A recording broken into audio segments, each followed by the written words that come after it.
Texiera breaks one tackle, still on his feet to the 20, 25, 30. Texiera tip-and-toeing down the sideline. Dylan Texiera to the 40. On the Toad Streaming Network, Horned Toad Football is on the air. Morehouse with the carry, finds a hole, 10 to the 5. He's going to go into the end zone. Touchdown, Coalinga High School. Kickoff is right around the corner. Now with the call of the game, here's the voice of the Toads, Brian Welch.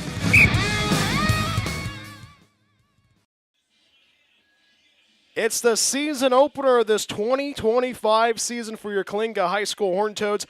The Horned Toads making the trek to Caruthers to Anderson Field to take on the Blue Raiders in beautiful Caruthers, California. Hi, everybody. I'm Brian Welch, the Toad Streaming Network. Glad to be a part of your Friday evening, wherever you may be tuning in, wherever you may be tuning in, and welcome to another season of Horned Toad Football on the Toad Streaming Network. A memorable 2024 season, a league title for the Toads, a Valley title for the Toads, and the Toads hosted a state playoff game at the friendly confines of Chuck Garton Memorial Bowl. But there are a lot of new faces in this 2025 season for your Coalinga High School Horned Toads, a new head coach and a new quarterback, just to name a few. The Horned Toads getting ready to take on Caruthers High School on a very hot Friday evening at Anderson Field. Once again, my name is Brian Welch. Glad to be a part of your Friday evening, wherever you may be listening to Horned Toad Football. And my broadcast partner, Dave Bonilla, is going to be joining us in a little bit. It's a perfect night for football. Coalinga 14-1 overall in the 2024 campaign, picking up a Valley title for the first time in over 30 years. Horned Toads looking to repeat. We talked about a little bit earlier, a new head coach for your Horned Toads. Acting head coach James Watson takes over the reins. James Watson was the OC in last year's Valley title run. He's going to be calling the offense as well for tonight's contest and throughout this whole entire 2025 season. And you're probably thinking the offense was a very high-speed offense, a little bit of that air raid style you usually see in the Big 12. But tonight, the Horned Toads are going to their grassroots, a little bit of smash-mouth football. Running the football is what the doctor ordered for your Horned Toads. Offensively, the defense has a lot of new faces. A team that had 6 shutouts in last year's 2024 season has a lot of new faces on this 2025 squad. Evan Garcia returns, Corvallis White returns, and J.D. Reed returns for this 2025 season. The Horned Toads looking to stamp their first game in this 2025 campaign. A perfect evening for football. Temperatures in the triple digits. And it's a perfect night for football in the heart of the San Joaquin Valley. I'd like to welcome you to the Horned Toad pregame show, where I was able to sit down with acting head coach James Watson. And plus, we are going to have our new segment in this 2025 season, our Horned Toad of the Week, and you get to hear from one of those returners from that Valley title team, J.D. Reed. Get to hear about him. That's all coming up right after the break. Coalinga's opponent tonight, the Caruthers High School Blue Raiders. 0-10 last season, a very strugglesome season for the Blue Raiders in Caruthers. Last time the Blue Raiders got a victory, October 27th of 2023. Where were you at in 2023? The Blue Raiders last season had not one but 3 close losses, especially against their rival from down south, the Riverdale High School Cowboys, 9-6. So Caruthers looking to get themselves into the win column for the first time in 2025, and also for the first time in 2 years. Those Blue Raiders we're talking about wearing the blue uniforms, blue helmets, about to run out onto the field. First Friday Night Lights of 2025. Coalinga and Caruthers are very familiar with each other. A couple of meetings in 2022, a meeting in 23, a meeting in 2024. 4 meetings in 5 years. And those 2 meetings in 2022, once in the regular season, once in the postseason. Caruthers got the upper hand in the postseason, but the Toads have gotten the last 2 victories at the friendly confines Chuck Garton Memorial Bowl last year, and also here at Anderson Field, a perfect evening for football in the heart of the San Joaquin Valley. Those 2 conversations with J.D. Reed and acting head coach James Watson are coming up right after the break. The Blue Raiders of Caruthers High School running onto the field. We're about ready for kickoff. Those 2 conversations coming up right after this. Temperatures once again in the triple digits. Tonight's game moved to 8 p.m. because of the temperatures in the San Joaquin Valley, but it's a comfortable time at Anderson Field. A good crowd of Coalinga Horned Toads on the east sideline. A lot of orange and black and a sea of blue on the west sideline. It's Caruthers and Coalinga. More from Anderson Field right after this. The Horned Toad pregame show marches on. More after this. Horned Toad football on the Toad Streaming Network. Getting ready for kickoff between Caruthers and Coalinga. We are doing something new this season. We are doing our Horned Toad of the Week. Get to hear from the senior, J.D. Reed. J.D., how are you? I'm doing pretty good, Brian. How are you? I'm doing well, my friend. We were talking about this before we hit the record button about last season. Does it still feel like a dream? It really does. I mean, last season it went about as perfect as it could go. I mean, we went through the whole roster, 14-0. I mean, it doesn't get much better than that. And we got a playoff game. I mean, state playoff game at that. It was perfect. Do you have a favorite game from last season? Does the Shafter game stand out to you? The Highland game stand out to you? Those Palos games stand out to you? I like our first round of playoff against Washington Union. It was a rematch. It was a rematch, and they came out swinging. It was definitely our toughest game. Shafter was a good game, but Washington Union definitely gave us a run for our money. I mean, we had to block a field goal to win the game. I mean, it was a tough one. And you think about the little things, and if you don't block that field goal, what could have happened in that in the last season? I mean, if we don't block that field goal, we lose the game. I don't remember quite how much time was left, but definitely way under probably 30 seconds, about so. I think we blocked the field goal. Jaden jumps over the guy, blocks it, and we go down, take a knee, and we win the game and move on second round. And you were a junior last year, and you saw the senior leadership from Noah Tazi, and you got to see it from Dylan Texiera, Jaden Pena, Gavin Watson. They're not here now, but they're doing great things. But you're a senior, and what's that been like being a senior leader on this team this year? It's been pretty good. Honestly, I was also a leader last year, and being able to help these newer kids that came up and aren't like used to the varsity speed yet, it's nice to help them. And definitely help us put the best team that we can out there for our fans. So, yeah, it's good being a leader. And you played offense, and you were on the defensive side.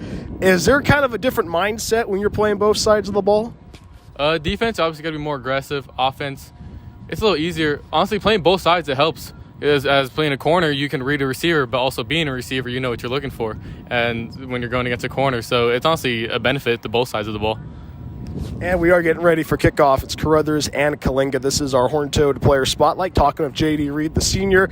And I cannot believe you're already a senior. It kind of feels like yesterday you were a freshman. But you have Coalinga in your blood. What's it been like being a Horned Toad these last 4 years? I mean, it's been amazing. My sister went to school here. Her parents both went to school here. I grew up around them since I was little, been a Horned Toad basically my whole life. And definitely getting to represent them and bring a Valley Championship home, going 14-0. I mean, it doesn't get much better than that for this town. And you have that ring someplace in your house. Is that on top of your dresser in your room? It's right on my dresser. It's on my little nightstand right next to my bed. It stays open, and anybody that comes to my room, you're going to see that ring. I got a banner up that shows the Horned Toads 14-0. I mean, I'm never letting go of that.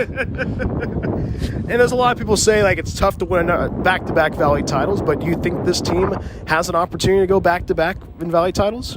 I honestly do think we have the chance. I definitely think people in the Valley think we're not going to be as good as what we were last year because we lost a lot of seniors, but we have just as much talent as last year, and we're definitely determined, especially some of the guys that returned and that got a ring also last year. And I definitely think we can get a top probably 4, 5, 6 seed and make a run for a D4 again. And you are a senior, and I guess college applications are going to be going through the Reed household in the next couple of months. Any place where you want to go to school, either continue your playing career or just continue academically? No place in Pacific. I'm open-minded. Offers are definitely slowly starting to come in. Schools are looking at me, so I'm keeping an open head and just keep going. Definitely want to go play football in college, that's for sure. So we were talking about you playing both sides of the ball, playing offense and defense. If you were in college, would you play offense or defense? College, I would definitely want to play both sides, but it's obviously a little harder. So if I had to choose one, I would choose defense because I like it more, but I think overall I'm a better offensive player. And you being a senior, you've had 4 years of wisdom and 4 years of experiences. But is there anything that's going to stand out when you walk across the stage in June as a high school senior and a high school graduate? The thing that'll stand out, probably the coaches, like leaving the coaches, especially Coach Bordeaux. I mean, he pulled me up as a freshman, and he didn't go light on me. As soon as I got there, he was yelling at me, doing all the stuff they had to. But it only made me better. So I think out of everything, and everything I'll take in is probably Coach Bordeaux and all his wisdom and everything he taught me. And you being a senior, you've had many experiences. What is your go-to place to get lunch when in school?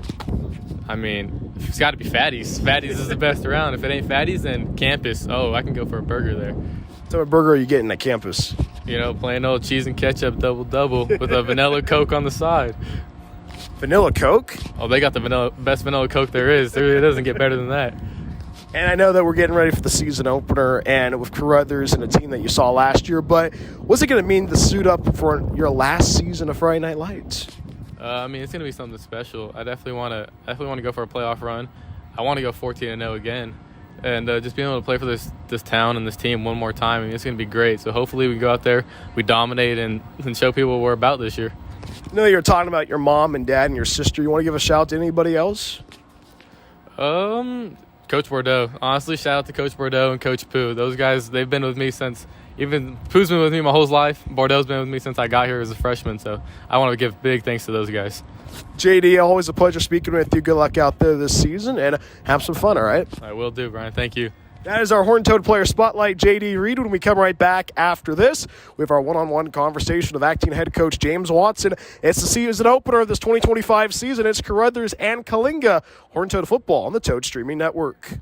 Well, back to the Horned Toad pregame show now, joined by the acting head coach of the Coalinga High School Horned Toads, James Watson. Coach, how are you? I'm good. How you doing? I'm doing well, Coach. Coach, I cannot believe the football season's already here. I cannot believe it. Yeah, I know. It just seems like yesterday we won the championship up in Shafter. Now we're getting ready to go again. And do you think about that game every day?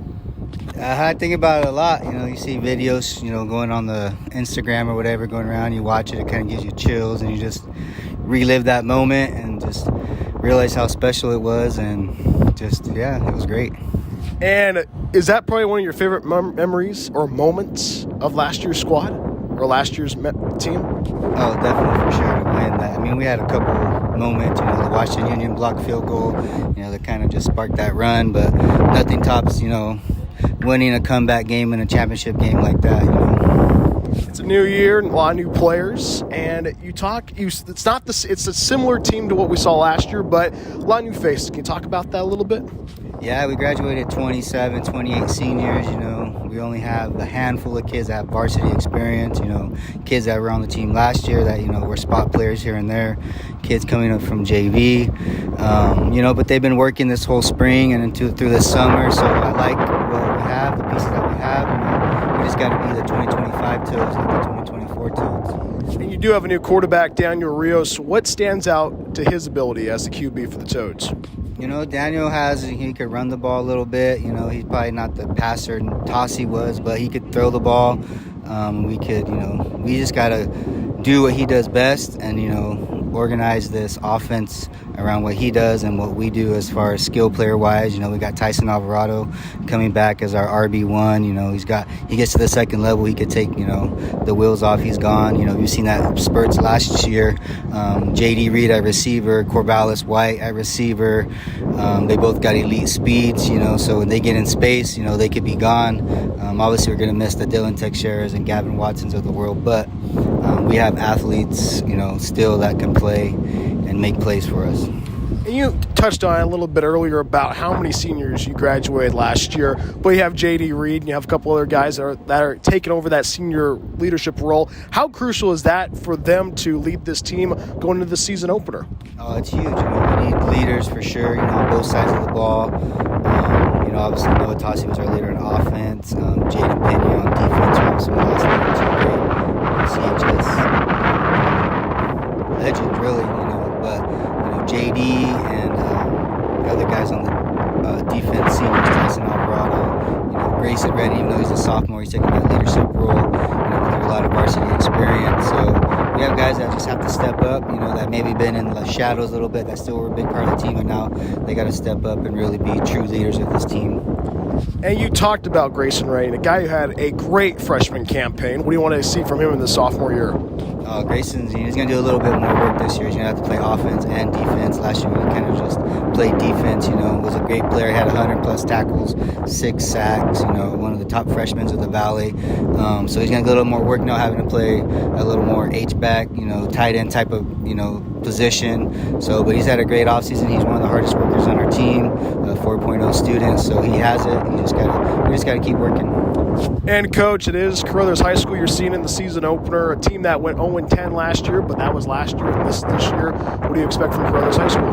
Caruthers is always tough. We were there a couple years ago when we lost that heartbreaker in the semis, coming back to the next year. Obviously had an off year, but, that program, has always been tough, hard-nosed football. We just got to be strapped up and ready to play on Friday. And the temperature for Friday is going to be very hot. The game's going to be moving up to 8 p.m. What is that message to your team about staying hydrated, getting ready for the game against Caruthers? Yeah, living in the Valley, we're used to, we practice in that type of weather, at 3 o'clock, obviously, we got to take those precautions, they got to hydrate, they got to take care of themselves, we don't want to prevent cramps and things like that. But, they have to prepare it, and, the heat, it is what it is. Everyone's got to play in it, so we'll be ready. And Coach, the first time asking you this season, what are the keys to victory in taking down Caruthers? Ball control. We got to get back to smash mouth football, kind of like old school Coalinga. It might look a little different in the formations, but we got to get back to that Iron Man smash mouth football because the last couple of years we've had only one, maybe 2 guys playing 2 ways. Now we're gonna have 4 or 5 guys playing 2 ways. So we just got to be consistent on both sides of the ball, limit the turnovers, limit the big plays, take advantage of opportunities that we get, and I think we'll be fine. Coach, always a pleasure speaking with you, and good luck out there, all right? Thank you. That's acting head coach James Watson. When we come right back after this, we have the starting lineup and the opening kickoff. It's Caruthers and Coalinga, the season opener from Anderson Field right after this. Horned Toad Football on the Toad Streaming Network.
It's Friday Night Lights in Caruthers, California. Coalinga taking on Caruthers in the season opener.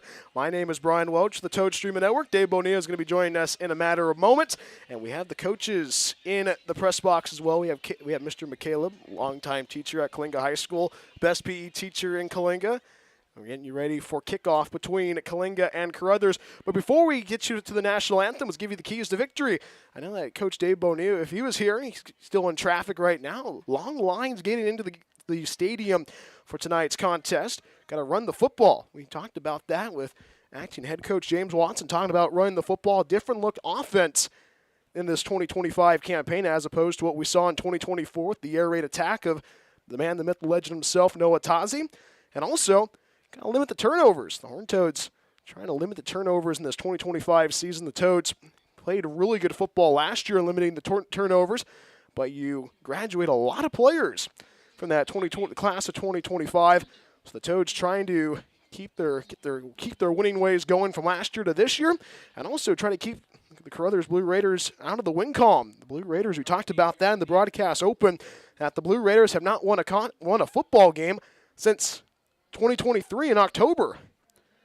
So the Horned Toads trying to keep the Blue Raiders out of the win column. We have the coin toss going on right now. Caruthers in blue, Coalinga in white. And my broadcast partner, Dave Bonilla, walking into the booth right now. A crowded booth right now in Caruthers.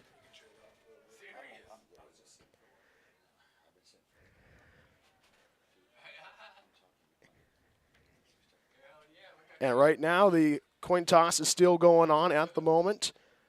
Captains right now for the Toads. J.D. Reed out there, one of the captains. Let's see what's going. And the coin is on the grass. So let's see who won the toss. Horned Toads won the toss. And let's see what the Horned Toads will kick it off to the Blue Raiders. I'd like to welcome in my broadcast partner, the man, the myth, the legend himself, Dave Bonilla. Coach, how are you doing? Happy Friday. Happy Friday. I'm tired, but I'm here. You're tired, but you're here.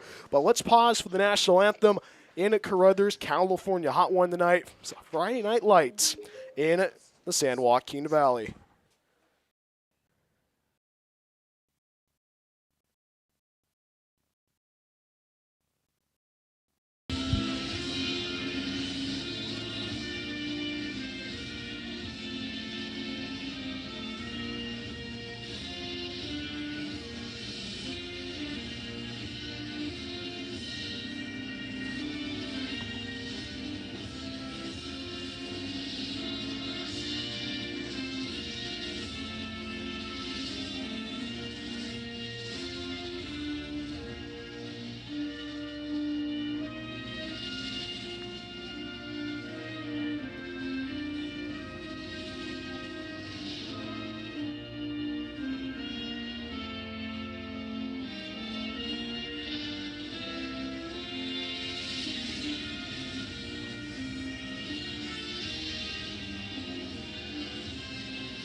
All is right in the world. Friday Night Lights in the heart of the San Joaquin Valley. Caruthers taking on Coalinga. Coach, I talked about the keys to victory. One of your keys to victory, as he's talking right now with his old high school teammate, Mr. McCaleb. But, Coach, what are your keys to victory? You know, it's a new team, new year. But I think a big key also is starting fast, starting quick, see what we got. Take care of the ball. And you bring up a good we were talking with acting head coach James Watson in our pregame interview, talking about it's going to be a different team. It's going to be Horned Toads are going to run the football a little bit more than what we've seen the last couple of years. Horned Toads rocking their white uniforms, black helmets with the orange and black numbering.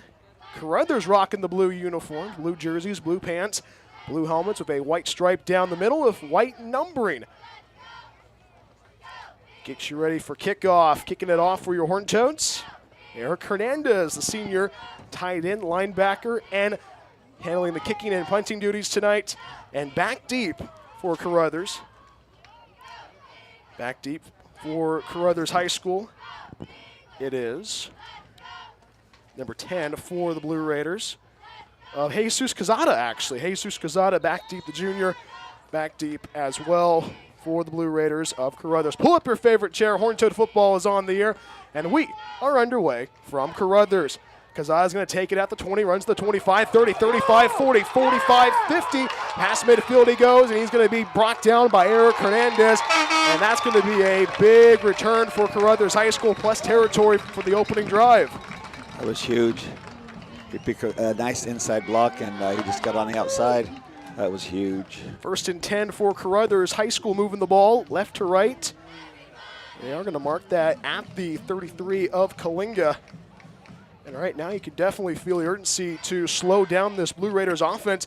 The Blue Raiders last season could not get a touchdown on the board. They were held scoreless in Coalinga, a 49-0 victory for the Horned Toads.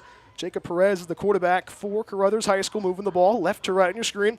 Ball on the near hash, 2 receivers on the far side. 1 on the near.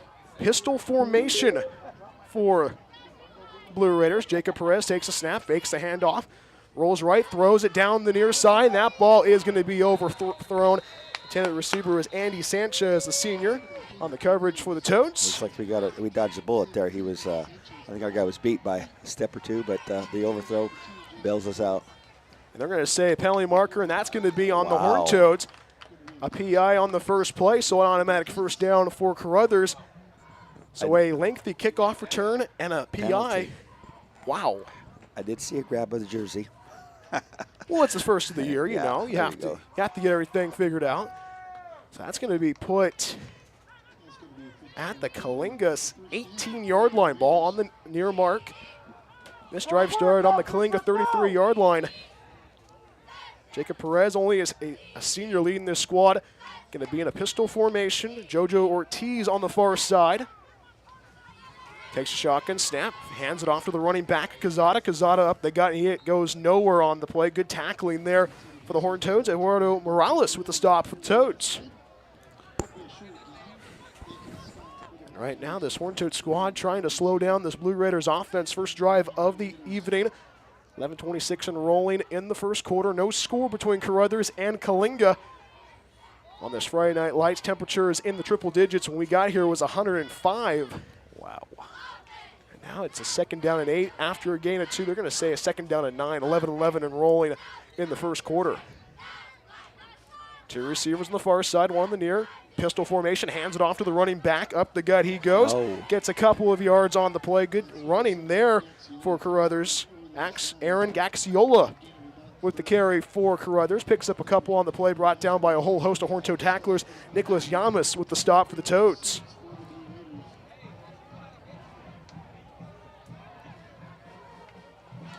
Pivotal 3rd down right now. Coach, what do you want to do defensively?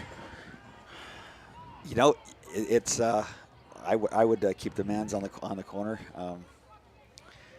See what they got. They're going to put Elijah Carson to the left side of Perez, I should say. Carson up the gut, runs right, trying to find the edge, and he's brought down by Grayson Redding. That's close to the first down marker, and that's near. Are they going to move the sticks? They're going to say 4th down. It's fourth and short. So a lengthy return by Caruthers on the opening kickoff set up the drive at the Coalinga 33. Now brings up a 4th and 1 for the Blue Raiders, deep in Horned Toad territory. 10 minutes remaining in the first quarter. No score between Caruthers and Coalinga.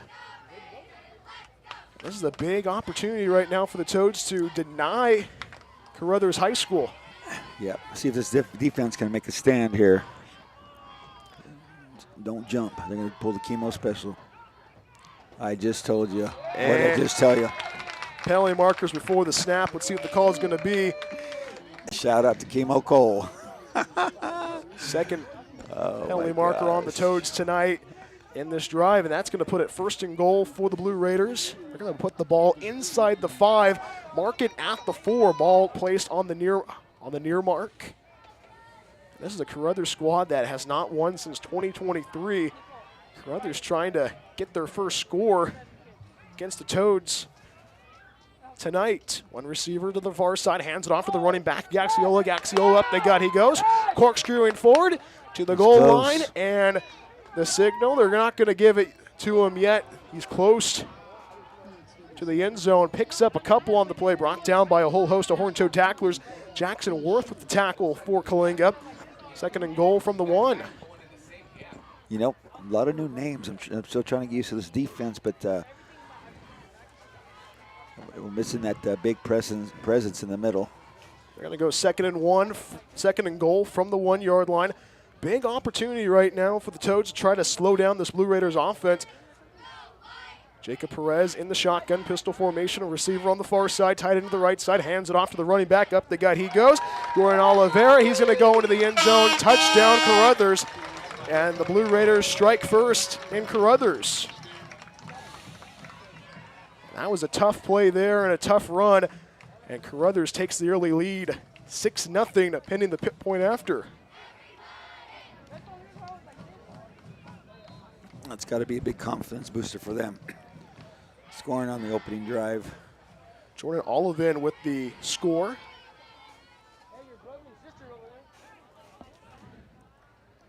Doing the kicking for Caruthers High School, Jesus Cazada. Kick, and it's going to split the uprights. And it's a 7-0 lead for Caruthers. We'll stay right here on the Toad Streaming Network.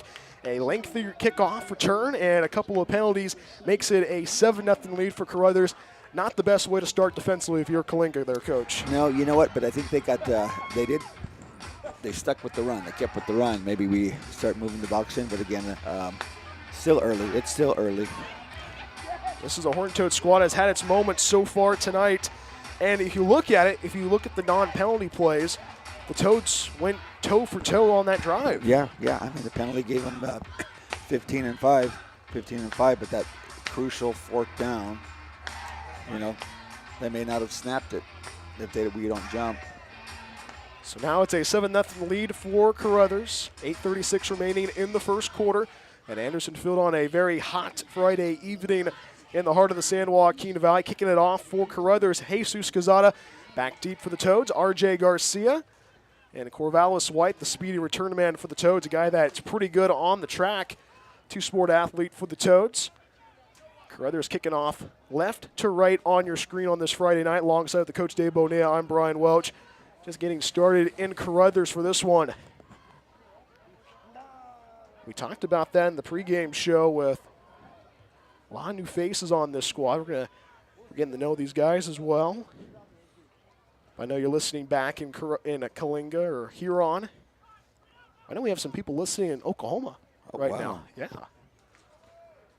But Jesus Cazada is going to kick it away for the Blue Raiders. Blue uniforms, blue helmets, blue pants, white numbering, white jerseys, white pants, black helmets for your Horned Toads. Jesus Cazada kicking it off left to right on your screen. Sends it away with his right leg, end over end kick. Corvallis White's going to take it at his own 10-yard line, runs the 20, 25, 30. Still on his feet to the 35, and he's brought down at the 36. And that is the first drive of the evening for Coalinga.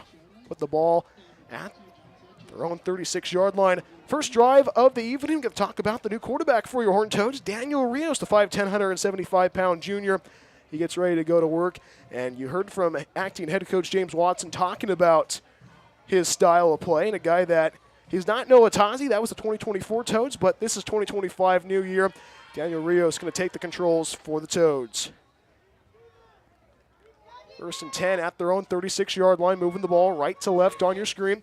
One receiver on the far side, two on the near. Hands it off to the running back, Tyson Alvarado. Trying to find the edge past the 40. Still on his feet, still trying to keep it going. And a second effort gets him to the 42-yard line, brought down by a whole host of tacklers for Caruthers, bringing him down. Luke Hoffman, the junior, picks up 6 on the play, 2nd and 4. Not a bad gang on first down. You know, 2nd and 5, 2nd and 6. That opens some options. They're going to say halfway to go, 2nd and 5. Grayson Ray, a guy that was playing a lot of defense last year, playing a lot of offense. 2 left, 2 right. Alvarado, the tailback to the left. of Rios. Rios claps his hands, takes a low shotgun snap, throws left side, complete to Grayson Redding. Gets to the 45, and he's wrestled down to the ground by Jordan Olivan, who's just scored the touchdown. And he gets close to the 42. And good tackling by Jordan Olivan. Yeah, he had some room, but they closed in pretty quick. Kept him from going. It's 3rd and short. They're going to say 3rd and 1 at the 45 of Coalinga, moving the ball right to left, 7-0. Caruthers leading in this first quarter. 7:22 and running in the first quarter at Anderson Field and Caruthers. 2 left, 2 right. Alvarado the tailback to the right of Rios, moving the ball right to left. Rios barking some orders at the line now. Claps his hands, mishandles the snap, and he's going to be brought down in the backfield. Huge tackle there. Elijah Carson, the DE, blows the play up, and that's going to bring up a 4th down for Coalinga. And not the way you wanted to start offensively there, Coach. No, that hurts. That hurts. Gosh. But, you know, you got freshman center. Just get his feet wet. He'll be all right. He'll come back. I think he just 4-hopped that one back to the quarterback. So that's the first punt of the evening for the Toads. Back deep for Caruthers is Andy Sanchez. Andy Sanchez, the 5'8" senior for Caruthers. 7-0 Blue Raiders out in front. 6:18 to go in the first quarter in the season opener. But, Coach, we talk about how this team has played so far. We expect a lot of great offense, but right now everyone's trying to get their feel, get their sea legs, so to speak, right now in the season opener. Yeah, you know what, and I think also there's a little expectation from because of last year. But like you said before, this is 2025. Looks like they got pushed back again. I think it might have been a delay of game.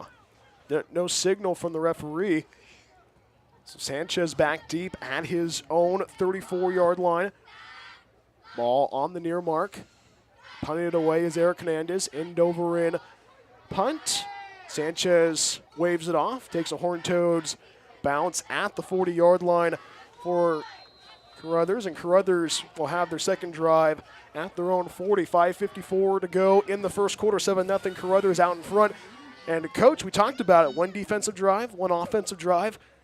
Just find your sea legs is the overall theme right now in this first quarter. Yeah, there might be a little jitters, I think, first game. A lot of new guys, a lot of new faces. But, you know, you need to have experience. You got to be in there to get started. One drive and one touchdown for Caruthers High School, moving the ball left to right. They lead early 7-0 against your Coalinga High School Horned Toads.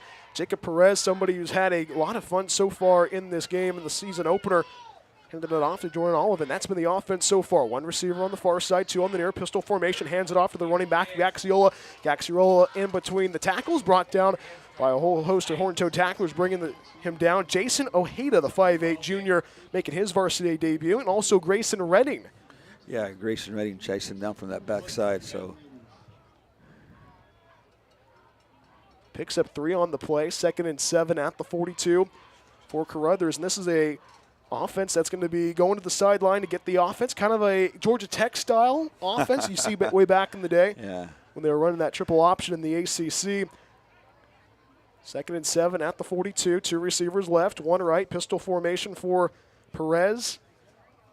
Carson to his left, throws left side, that's going to be incomplete. Ball spiked in the dirt, intended receiver was Giovanni Carrillo. Penalty markers before the snap. Yep. Little false start on Caruthers. First penalty for Caruthers tonight. They hear the official wording from the head referee. It's great to be back on the Toad Streaming Network. And a false start. Backs the Blue Raiders up 5 yards.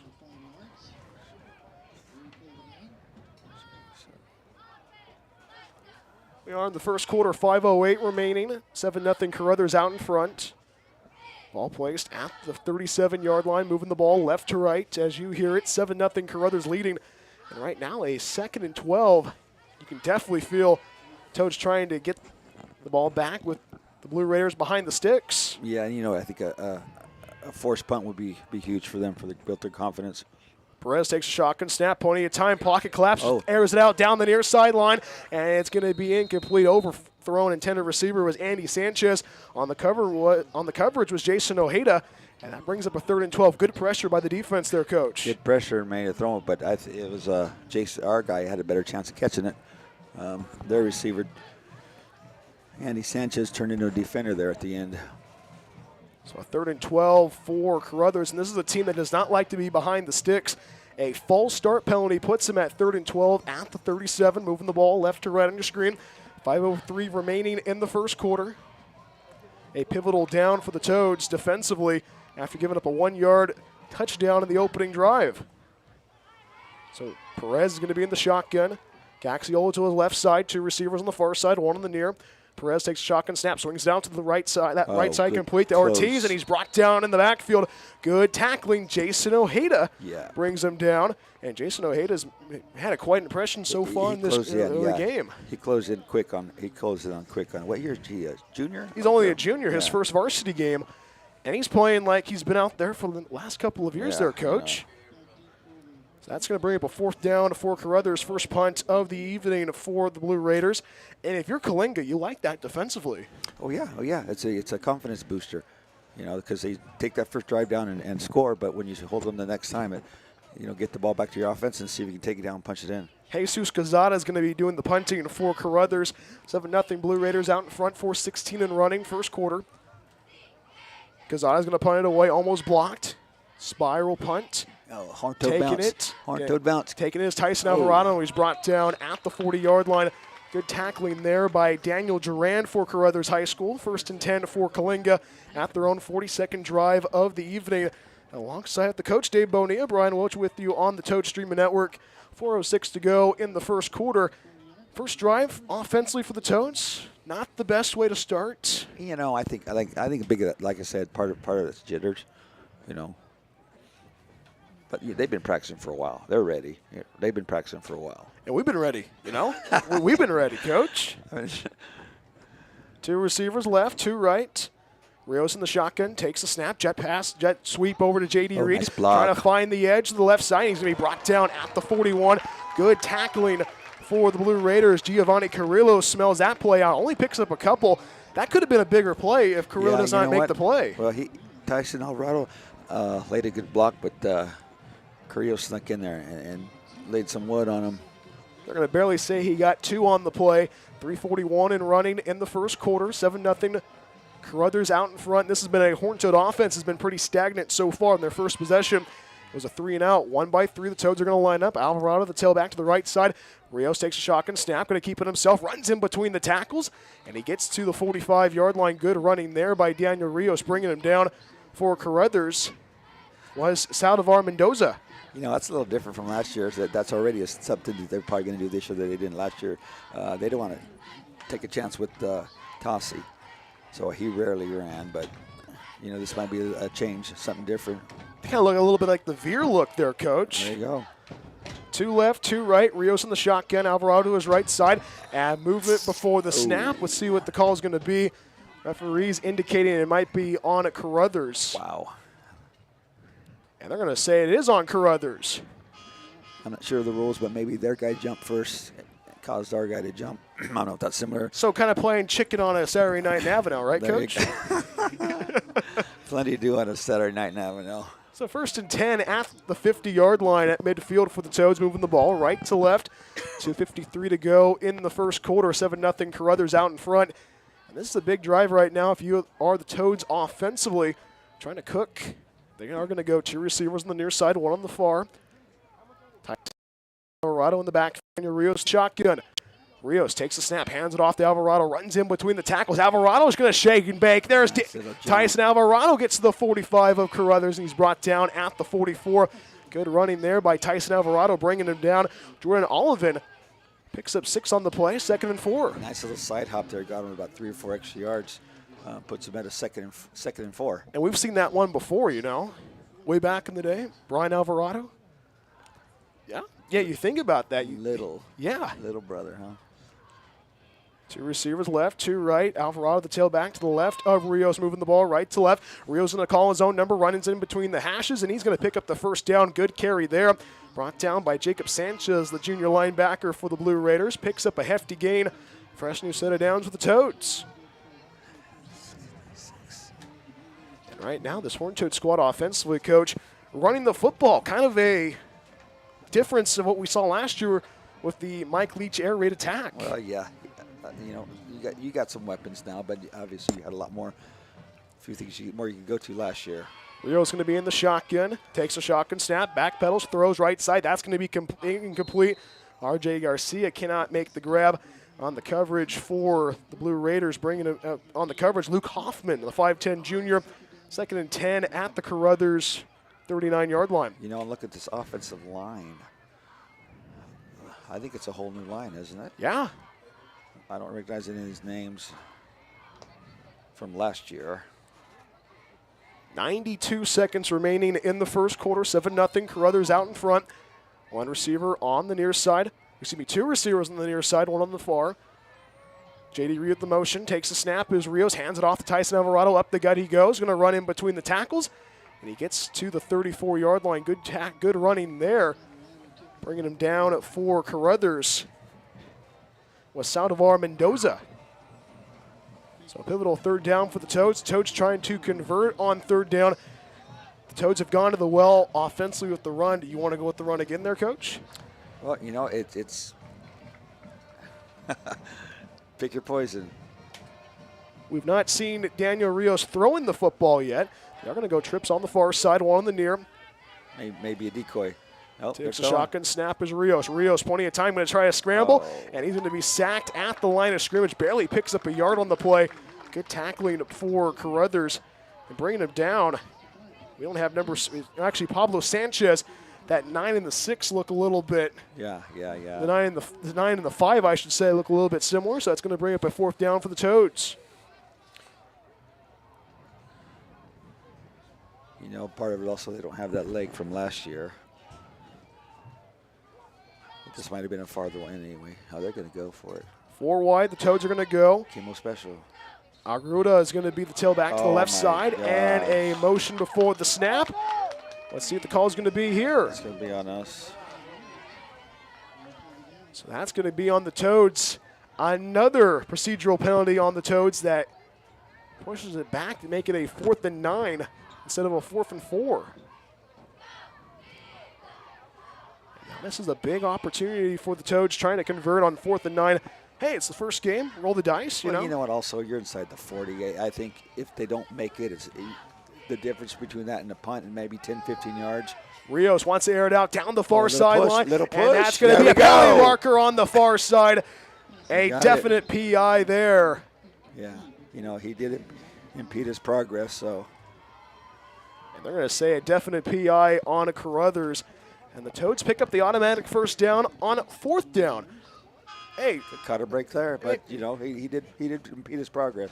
Well, James Watson might have to go to Vegas after that. You have to throw it up there. Easy. It's early. I know, but I mean, you think about it, we've not seen the Toads throw the football as much in this first quarter. Right.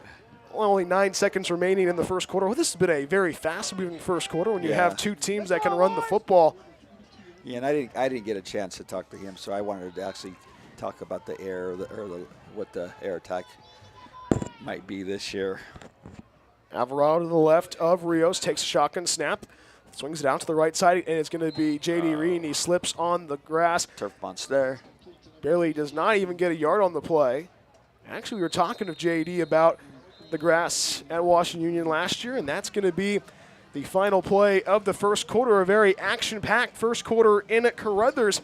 It's the Caruthers High School Blue Raiders out in front early, 7-0 against your Horned Toads. More after this, Horned Toad football on the Toad Streaming Network.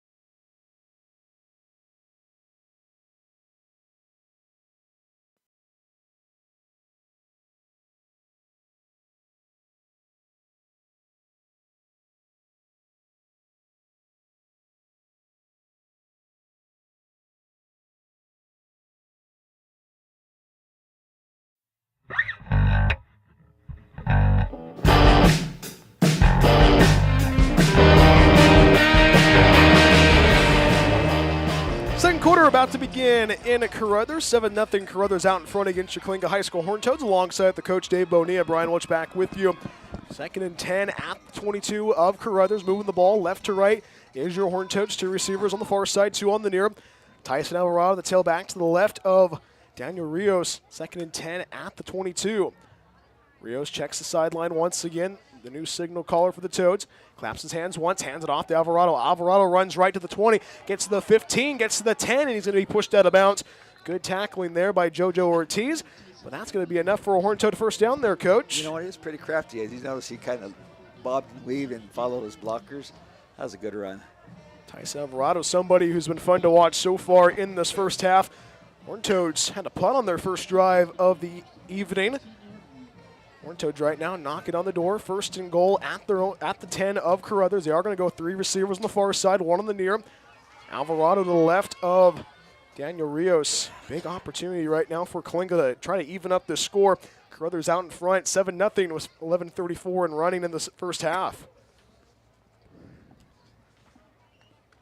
Rios with the keeper runs up the gut, and he's going to be brought down by Bradley Hernandez. Barely picks up a couple on the play. Actually, they're going to say gets 4 on the play. They're going to mark it at the Caruthers 6. Good running there by Daniel Rios. Well, if they can get 3 yards a shot, then they got it. Or you talk about in the Big Ten, 3 yards in a cloud of dust. Yeah. Goes back to, I remember Coach McCaleb's brother, Mark McCaleb, fullback. He was 3 yards, 3-4 every time. And this is the drive to start at their own 40-yard line. Tyson out, Alvarado with the carry, runs left, trying to find the edge. Tyson Alvarado's going to dance into the end zone. Touchdown Toads, 6-yard run, and the Toads answer back. Good confidence. There we go. Get back on track. Tyson Alvarado gets his first touchdown at 2025. And a perfect play by Tyson Alvarado getting out to his left, and a good job there to find Paydirt. Oh, yeah. You know, he followed his blockers and found the hole. So now Eric Hernandez is going to handle the PAT for the Toads. Toads get their first touchdown of 2025 today. If you thought that the Toads were going to score on a passing touchdown, you would be mistaken, a running touchdown. Eric Hernandez handling the point after. J.D. Reed, the holder. The snap, the hold, the kick. That's going to sneak through the uprights. And the kick is true. All leveled up at 7 apiece. 10:53 to go in the first half. Nice job. Did you see that nice job by J.D. Reed to handle that? 7-7 is our score. And alongside the coach, Dave Bonilla, Brian Welch with you on the Toad Streaming Network. And, Coach, we talked about how that first drive went for the Toads. It was not the best drive, but that second drive started their own 46-yard run by Tyson Alvarado to get it in there for 6. Yeah, you know what? You bounce back and you run it down and take it down the field and score in new ball game. New ball game. I also want to apologize for my voice.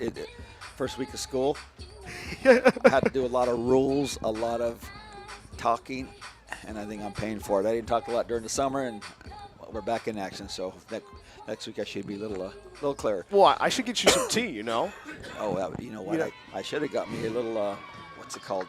Little Pure Leaf? No, Starbucks. They called it something. The medicine ball, right? That's what I needed. The medicine ball. Any Starbucks in Caruthers? I think there's one on the. There's one in Lemoore, but I think by the time we get out of here, I think it's going to be closed, Coach. That's out of my way. 10:53 to go in the first half. All tied up at 7 between Caruthers and Coalinga. Eric Hernandez is going to kick it away for the Toads. From left to right, swings his right leg into the football. End over end kick. That's going to be bouncing at the 25. Taking it is going to be for the Blue Raiders. Actually, Jesus Quezada, so kicker to kicker. So Quezada is going to get the return. That's going to be marked at the 37-yard line. Good tackling by Nicholas Yamas.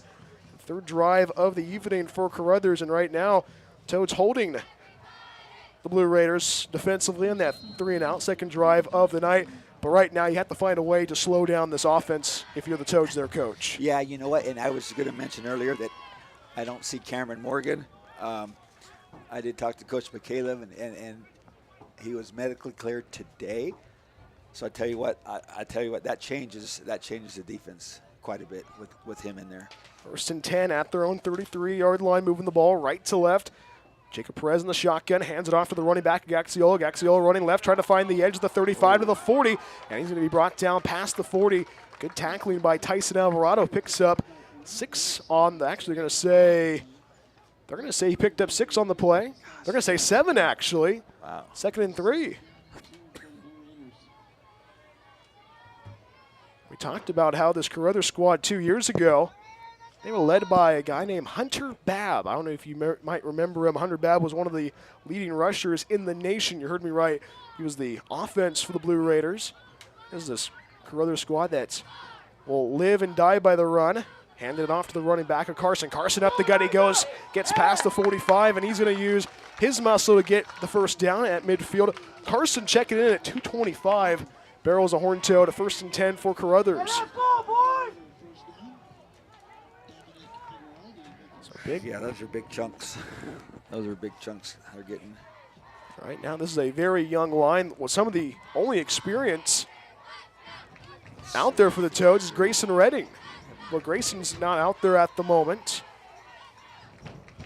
Right now, this is going to be 1st and 10 at midfield. Perez in the shotgun. Takes a shotgun snap, hands it off to Gaxiola. Gaxiola running right, trying to find the edge in between the hashes. And he's brought down at the Coalinga 45. Good tackling there by Evan Garcia. Evan Garcia brings him down, halfway to go for Caruthers. Yeah, he chased him down and got him. Halfway to go for Caruthers, 9:21 in running in the first half, all tied up at 7 between Caruthers and Coalinga. Toads right now trying to slow down the offensive juggernaut of the run attack for the Blue Raiders. You know what? I'm looking at this defensive line as well. Like I said, a lot of new guys.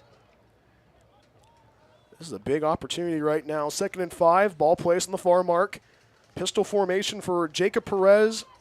Takes a shotgun snap, hands it off to the running back. That's a hold. Breaks That's a one. hold. Jesus Quezada gets the Yes. pick up, and Thank a you. penalty marker flies in late. Yeah, number 2 is holding 53 on the back. I saw that one right here. Evan Garcia being held. That's going to back him up some yards. You know, it kind of looked like he didn't need to do that, but because he was falling, but unless maybe it was pushed by him. But. And that's going to be a holding call on Caruthers. And they had their hands in the cookie jar a little bit. And right now, it's the first game of the season. You know, everyone's feeling each other out, and especially with how the referees are going to call tonight's game. Who's the white hat? We don't know, actually. They didn't give your names? They did not give us the name, so it's going to be a 2nd and 15 at the 45 of Caruthers. Pistol formation for Jacob Perez. Receiver to the far side, hands it off to the running back of Quezada. Quezada going to turn upfield, and he's going to get close to the 49. Good tackling by the Toads. And tackling, it was J.D. Reed, also with the assist of Dominic Aguilardi. So that's going to bring up a 3rd and 11 at the 49 of Caruthers. 8:15 in running in the first half, all tied up at 7 between Caruthers and Coalinga. You know what? You got to expect pass, but they do get big chunks on running as well, so you got to be ready for anything. I think you would have to watch out for if number 32 is out there on the field. Carson, a guy who weighs at 225, but also watch out for Jordan Olivan, a guy who's got the first score for the Blue Raiders of the night. He's to the left side of Perez. Perez takes a snap, going to bootleg to the right side, being chased by the Toads, throws it away, and that's going to be picked off. No. Penalty marker flies. Aguilardi with the pick, running it back to the 35 of Caruthers, and he's going to be brought down at the 25. Penalty markers flew in there, a definite PI, but you like the pressure the Toads brought there on the defensive line. Yeah, unfortunate. It looked like he got tripped up because the receiver wasn't going to catch it anyway. And Cale Bordeaux, one of the assistant coaches for the Toads, livid on the sideline, not happy about how this team has played so far tonight. Get to hear the final verdict from the referees. This is a big change of events. Is that automatic first down? Yeah. I'm not privy to the rules or the spot foul. That was 3rd and down, 3rd and 11. 7:38 to go in the first half. In a tied ball game, you have to think that this probably might be the biggest play of the game so far. Here's the final ruling from the head referee, the white hat tonight. Talking on the sideline to the head coach, Brandon Ward. Personal foul. They're going to say targeting on Coalinga. What? Wouldn't this be targeting when he hits his head? Or they went... The fists went together by the head referee, so that's going to be, regardless, automatic first down for Caruthers. So a penalty again Ills the Toads. All tied up at 7 apiece. Two teams that have utilized the running game so far. This is the big opportunity. 1st and 10 at in-plus territory at the 30. They're going to say the 38-yard line, moving the ball right to left as you hear it and see it. You know, we need a turnover. Toads had a turnover previously, but it was called back. The Toads right now trying to provide some more. Actually, they're going to say the Toads get the ball back. Oh, wait a minute. So, You know what? It must have been had to be post-interception then, if that happened. So the Toads get the ball back. So Dominic Aguilardi gets his first interception of the night. Toads moving the ball left to right on your screen. 7:38 to go in the first half. One receiver left, 3 right. Alvarado the tailback to the right side. Rios takes the shotgun snap, swings it out to the right side. Oh. J.D. Reed to the 35, gets to the 40. J.D. Reed going to try to get himself to the 45, and he's pushed out of bounds by Giovanni Carrillo. Picks up round 8 on the play, 2nd and 2. Yeah, he got some wheels going around, getting around that right end. And J.D. Reed was our Horn Toad of the week, and you got to talk about that memorable season from last year, but talking about him being one of the senior leaders because he was one of the supporting cast from last year. Oh, yeah. He especially like when Watson got out, he kind of filled in the 2 games that Watson was suspended. Alvarado with the carry, runs left, cuts up in between the hashes, and as he get the first down. Good running there by Tyson Alvarado, bringing him down for Caruthers. Elijah Carson, the 5'8" player, brings him down. Not for a first down. 1st and 10 at midfield. Ball placed near that far mark. But right now, the Toads are playing some good offense there. You know what? Keep the ball rolling. Keep the ball rolling. Good crowd on hand for both squads. Bearing the heat. 2 receivers left, 2 right. Alvarado the tailback to the right of Daniel Rios, and a timeout taken by Brandon Ward. Did not like what the Blue Raiders are lining up with. 6:56 to go in the first half. Stay tuned for the Horned Toads halftime show. Get a chance to look at some of the scores from across the section. And also get a chance to talk with new athletic director Mike Jaycott. That's right. Mr. Jaycott's going to be joining us during the Horned Toads halftime show. That's all coming up in a little bit. 6:56 to go in half number 1. Alongside the coach Dave Bonilla, Brian Welch with you.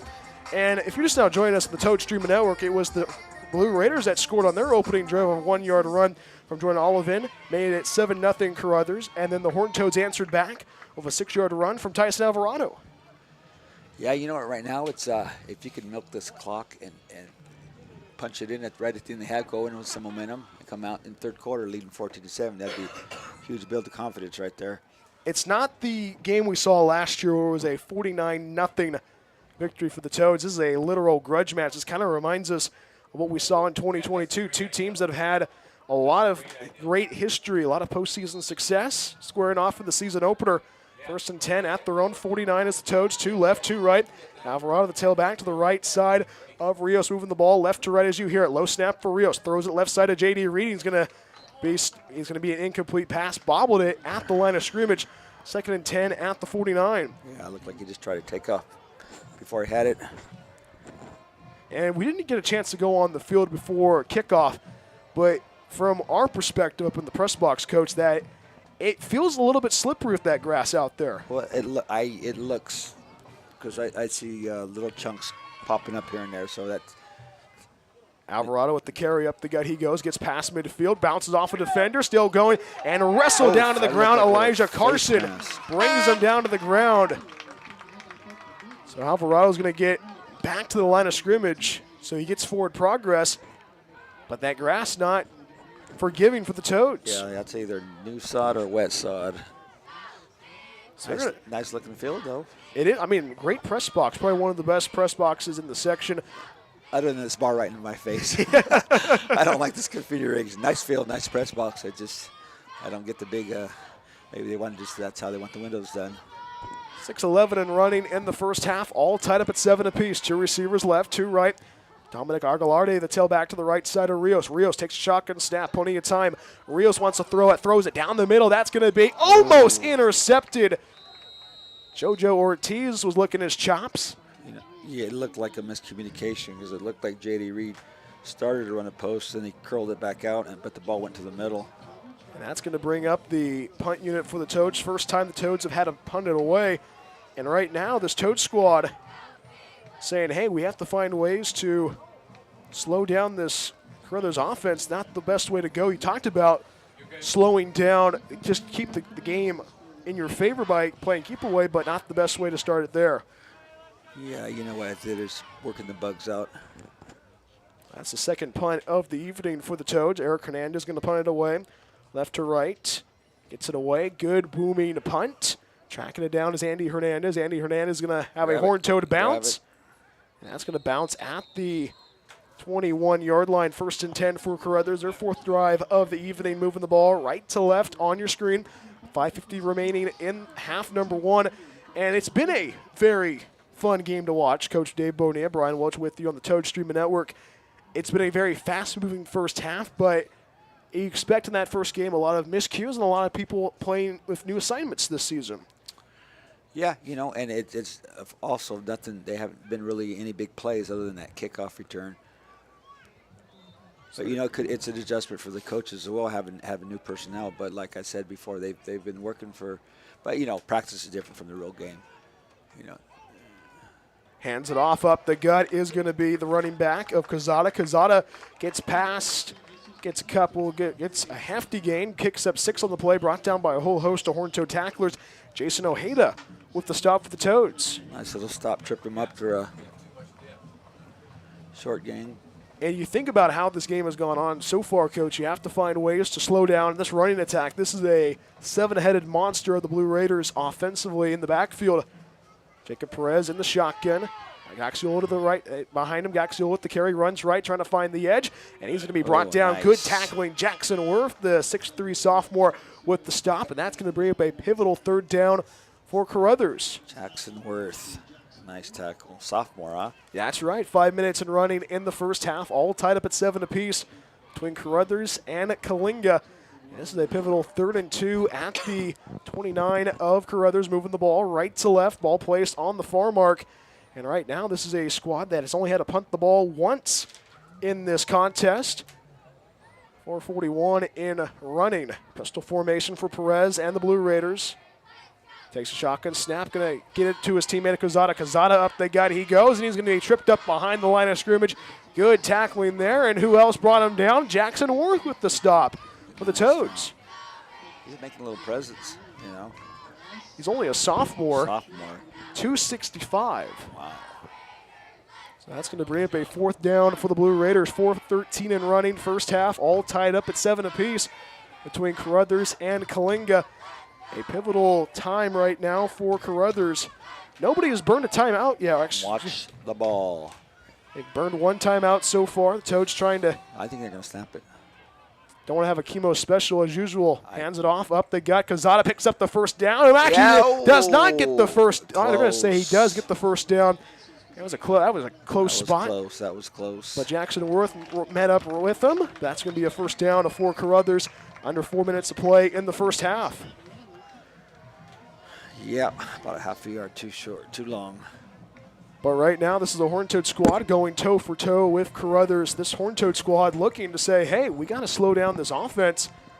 But we talked about earlier, Coach, that it's been the 7-headed monster of what the Blue Raiders have brought to the table in the backfield. A lot of running. I think they had 3 passes maybe, none completed. Yeah, it was like an Air Force game. You know, or like a Navy or an Army game. Way back in the day, little Keaton Reynolds, way back in the day for Navy.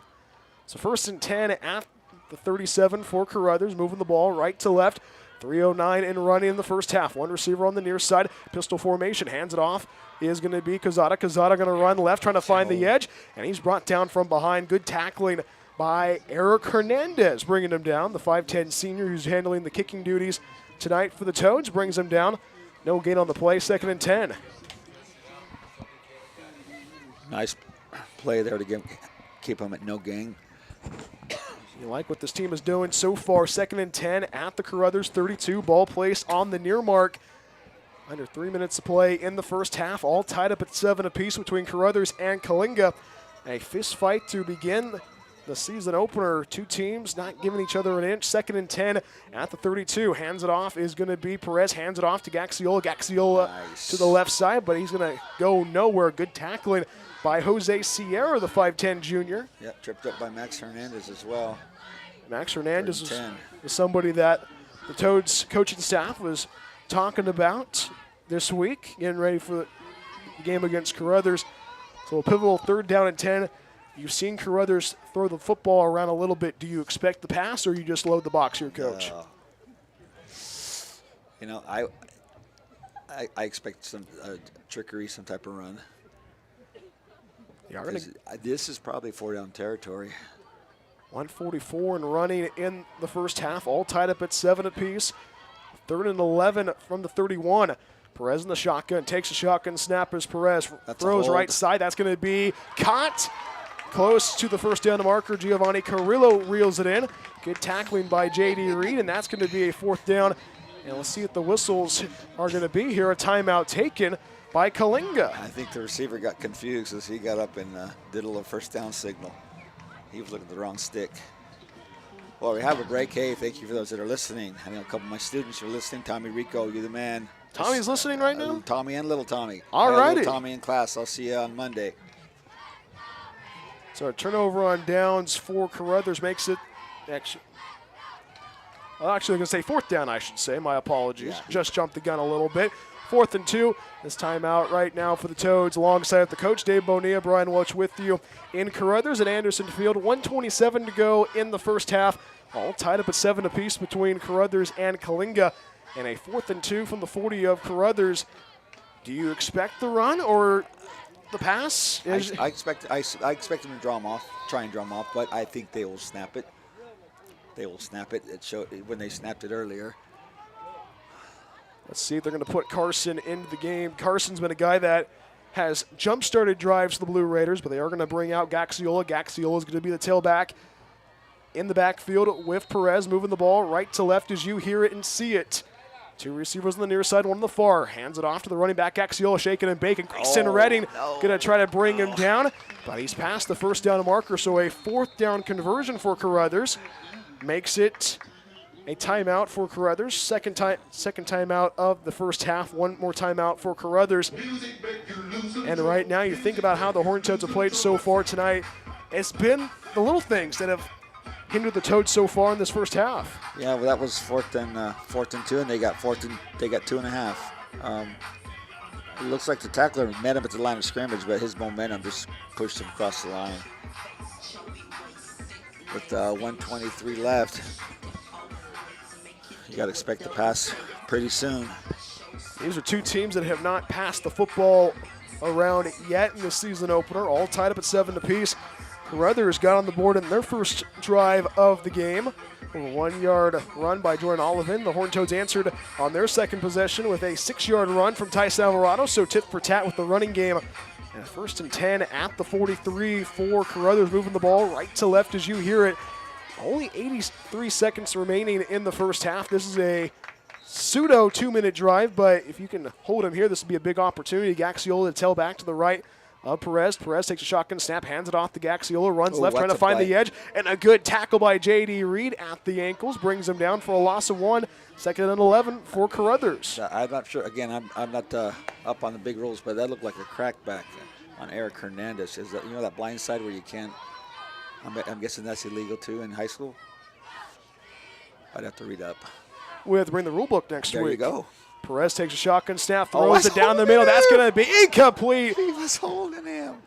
Intended target is Cazeta, but a good job there by Dominic Aguilarde. Good job on the coverage. They're in a 12 from the 42. I can't see that number, but he was making his way to the quarterback and had his jersey held. It might have been Ismael Castro or 53. Under a minute remaining in the first half, 55 seconds. 3rd and 11 from the 42 of Caruthers. Ball placed on the near mark. 2 left, 2 right. Gaxiola to tailback to the left side. Perez moving the ball right to left. Pressure shown by the Toads. Takes a shotgun snap. Is Perez. Perez pressured. Perez going to unleash it down the middle of the field, and that's going to be overthrown. And the intended target is JoJo Ortiz. Now they turn the ball over on downs. No penalty markers on the field. 1st and 10 for the Horned Toads in plus territory at the 40. They're going to Fourth down. My apologies. I keep jumping the gun You're here. jumping the gun, hey, Brian. Hey, been calling a lot of You've baseball been doing games. soccer and baseball and water polo. Well, hey, you had a heck of a summer. Well, of course. I mean, you gotta. I mean, you think about it. You jump the gun a little bit. But speaking of jumping the gun, what can the Horned Toads do to not jump the gun and get off the field defensively here, Coach? Well, they're going to punt it. I would be surprised if they don't. You don't want to give them 5 cheapies on a Chemo Cove special. So, Quezada's going to punt the ball away, back deep for the Toads. End over in punt. That's going to be a low line drive. Tyson Alvarado's going to take the roll at the 20. Runs left. Get out. Trying to run to the 25. Still on his feet to the 30. Breaks the tackle. Still on his feet to the 35. And Tyson Alvarado, who's had a very remarkable first half, gets out of bounds with 35 seconds to go in the first half. And that's the 5th drive of the evening for your Toads. And a little 2-minute offense and a team that's been running the football in this first half. Do you go through the air in this opportunity right now, Coach? Well, I'm not a football coach, so what I would do, I wouldn't want to turn it over. But, I'm not in Coach Watson's head, so we'll see what the thinking is. Whatever it is, it's better than I would have done. So we'll go with it. 1st and 10 at their own 37. Alvarado at the carry, shaking and baking, runs right in between the tackles, and he's going to be brought down at the 40. Good tackling there. I think I think had he broken that for maybe 20-25, then they might have changed something. But that's one of those, you see what you get on the first one, and then if it's nothing, you let it go. Pick up a couple on the play. 12 seconds remaining in the first half. I think the Horned Toads are going to let that one roll out. And that's going to be it for the first half. A Horned Toad squad that has a lot of new faces. It's a 7-all game between Caruthers and Coalinga. When we come right back after this, we have the Horned Toad halftime show. Let's get a chance to talk with Athletic Director Mike Jaycott. That's all coming up right after this. Caruthers 7, Coalinga 7. More after this from Caruthers. Horned Toad football on the Toad Streaming Network.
Halftime in Caruthers, all tied up at 7 apiece between Caruthers High School and Coalinga High School.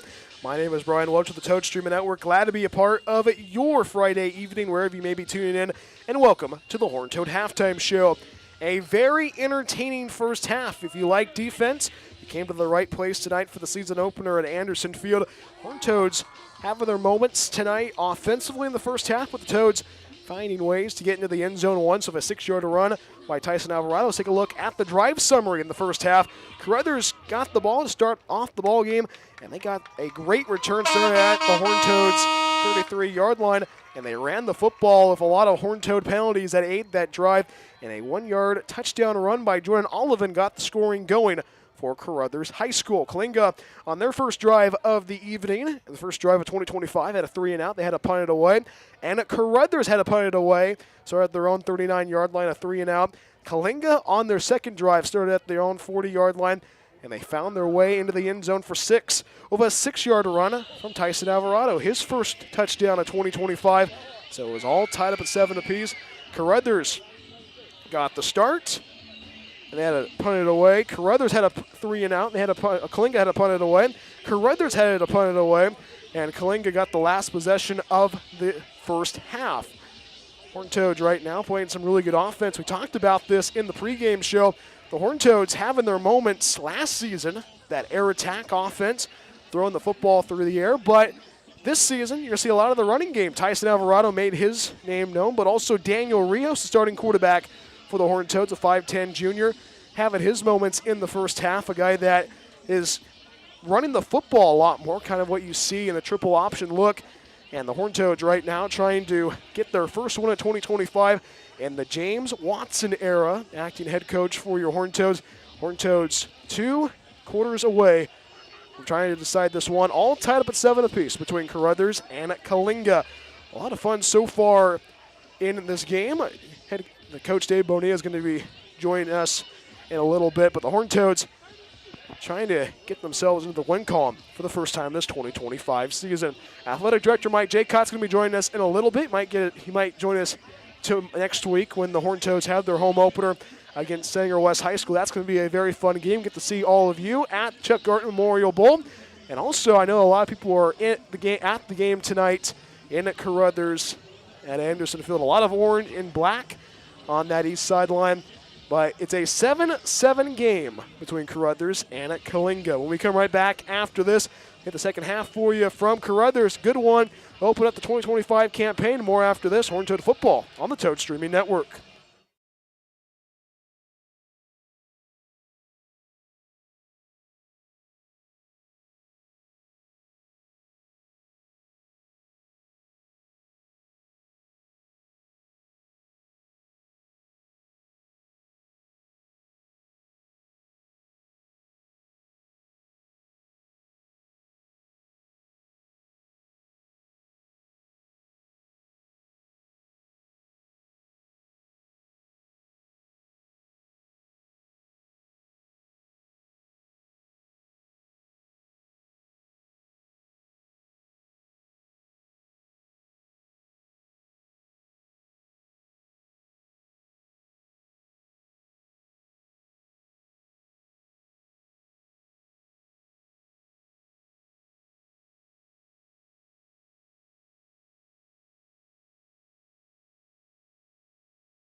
It's a 7-all game as we begin the third quarter at Anderson Field in Caruthers, California. My name is Brian Welch, the Toad Streamer Network. Glad to be a part of your Friday evening, wherever you may be tuning in. A 7-7 game as we head to the third quarter. And this is a Coalinga squad. We talked about this in the Horn Toad halftime show. A team feeling each other out. This is a squad last year that threw the football around a lot. But this season, how the first half went, running the football is the key to the game. And the Horn Toads able to answer the call in the first half of a 6-yard run from Tyson Alvarado, his first of 2025. And this is a Horn Toad squad defensively filling themselves out as well. A lot of new faces on this squad. We talked about that in the first half. Coach Dave Bonilla is going to be joining us in a little bit. And this was a Horn Toad squad. They graduated a lot of players from last year. Jackson Worth had a really good first half for the Horn Toads defensively, as well as Evan Garcia. And this has been a very fun game to watch so far. Two teams trying to get a win to start off 2025. Coalinga punting the ball not once, but twice. Once. They had to punt it 2 times in the first half. So Coalinga looking to find a way to get themselves out in front in the 7-all tie. And this has been a very fun game to watch. I'm glad to have you along wherever you may be listening tonight on the Toad Streamer Network. We are going to be broadcasting every game this season, home and away. And it's great to be back. High school football is back. Friday Night Lights, a very hot one today in Caruthers and the whole entire San Joaquin Valley. We arrived at the stadium tonight around 6 o'clock. It was still 102 degrees, so it's kind of cooled down a little bit, but special thanks to the hospitality of the Caruthers High School Athletic Department and the facilities for allowing us to broadcast the game tonight inside an air conditioning press box. That is right. We're living it up in Caruthers as the AC turns on as we talk about that right now. As the Coach Dave Bonilla is going to be joining us in a little bit. Actually, he's climbing up the stairs right now. And he has one of the food items from the concession stand. I think he has a burrito in a hand. We'll talk about that as Caruthers is on the field. The Caruthers Blue Raiders, a team that went 0-10 last year. The last win was in 2023 against rival Fowler, a 37-35 win in that 2023 campaign. In 2024, no wins, 0-10, and they're hungry for a victory. You can definitely feel it. Two teams looking to start 2025 on the right note with a W. Coalinga and Caruthers squaring off tonight at Anderson Field. I know that Dave Bonilla is going to be coming into the press box right now. And this is a big opportunity for this Horn Toad squad, a team that went 14-1, a league title, a section title, hosting a state playoff game last year against Highland out of the desert. And this is a team that looking to find the same success of last year, of a lot of different pieces in this Horn Toad offense and defense. Horn Toads and the Blue Raiders scoring off for the second half. Two teams that went toe for toe. And this is a Horn Toad squad looking to answer the call. Coach Dave Bonilla joining us right now on the Toad Streamer Network. And he had the burrito in hand. He had a hot dog. What type of hot dog did you have? You just plain hot dog? No ketchup? The only hot dog they had. But no cheeseburgers. No cheeseburgers, but a good hot dog. Yeah. But alongside with the Coach Dave Bonilla, I'm Brian Welch. It was a very fun first half, Coach. A lot of feeling it out. A little trial by fire in that first half for the Toads offensively and defensively. Yeah, you know what? It seemed pretty even matched. Not a lot of big plays. A couple here and there, but I think the big key is if our defensive line, see how they adjust. And this is a Caruthers squad that was running the football. We talked about the 7-headed monster of that running game of Gaxiola followed by Cazada. And also you saw the guy that was running the football and that started a couple of drives, Elijah Carson, 5'8", 225-pound sophomore. And this is the Caruthers squad that has not won since 2023. And you can definitely feel head coach Brandon Ward saying, hey, we've played 2 quarters of good football, and we have to find ways to play strong. But on the other end, the James Watson era trying to start with a W, and it was a very different change of pace for the offense in that first half, Coach, and a lot of running the football and a lot of quarterback keepers from Daniel Rios. It was good to see Daniel Rios get that confidence throughout the whole entire first half. Yeah, and I think a lot of that is just you play to what you have, right? You don't try and make lemonade out of oranges. It looks like Coach is using what he has, his talent-wise, and that's what he's going with. Caruthers going to kick the ball off right to left on your screen. Jesus Quezada going to handle the kicking duties tonight for Caruthers. Back deep for the Toads, J.D. Reed and Tyson Alvarado. 2 quarters in the books. 2 more to go. Season opener from Anderson Field. Glad to have you along wherever you may be listening tonight in Coalinga, Huron, even Caruthers, anywhere around the world. Glad to be a part of your Friday evening wherever you may be tuning in. 12 minutes on the third quarter clock, all tied up at 7 apiece between Caruthers and Coalinga.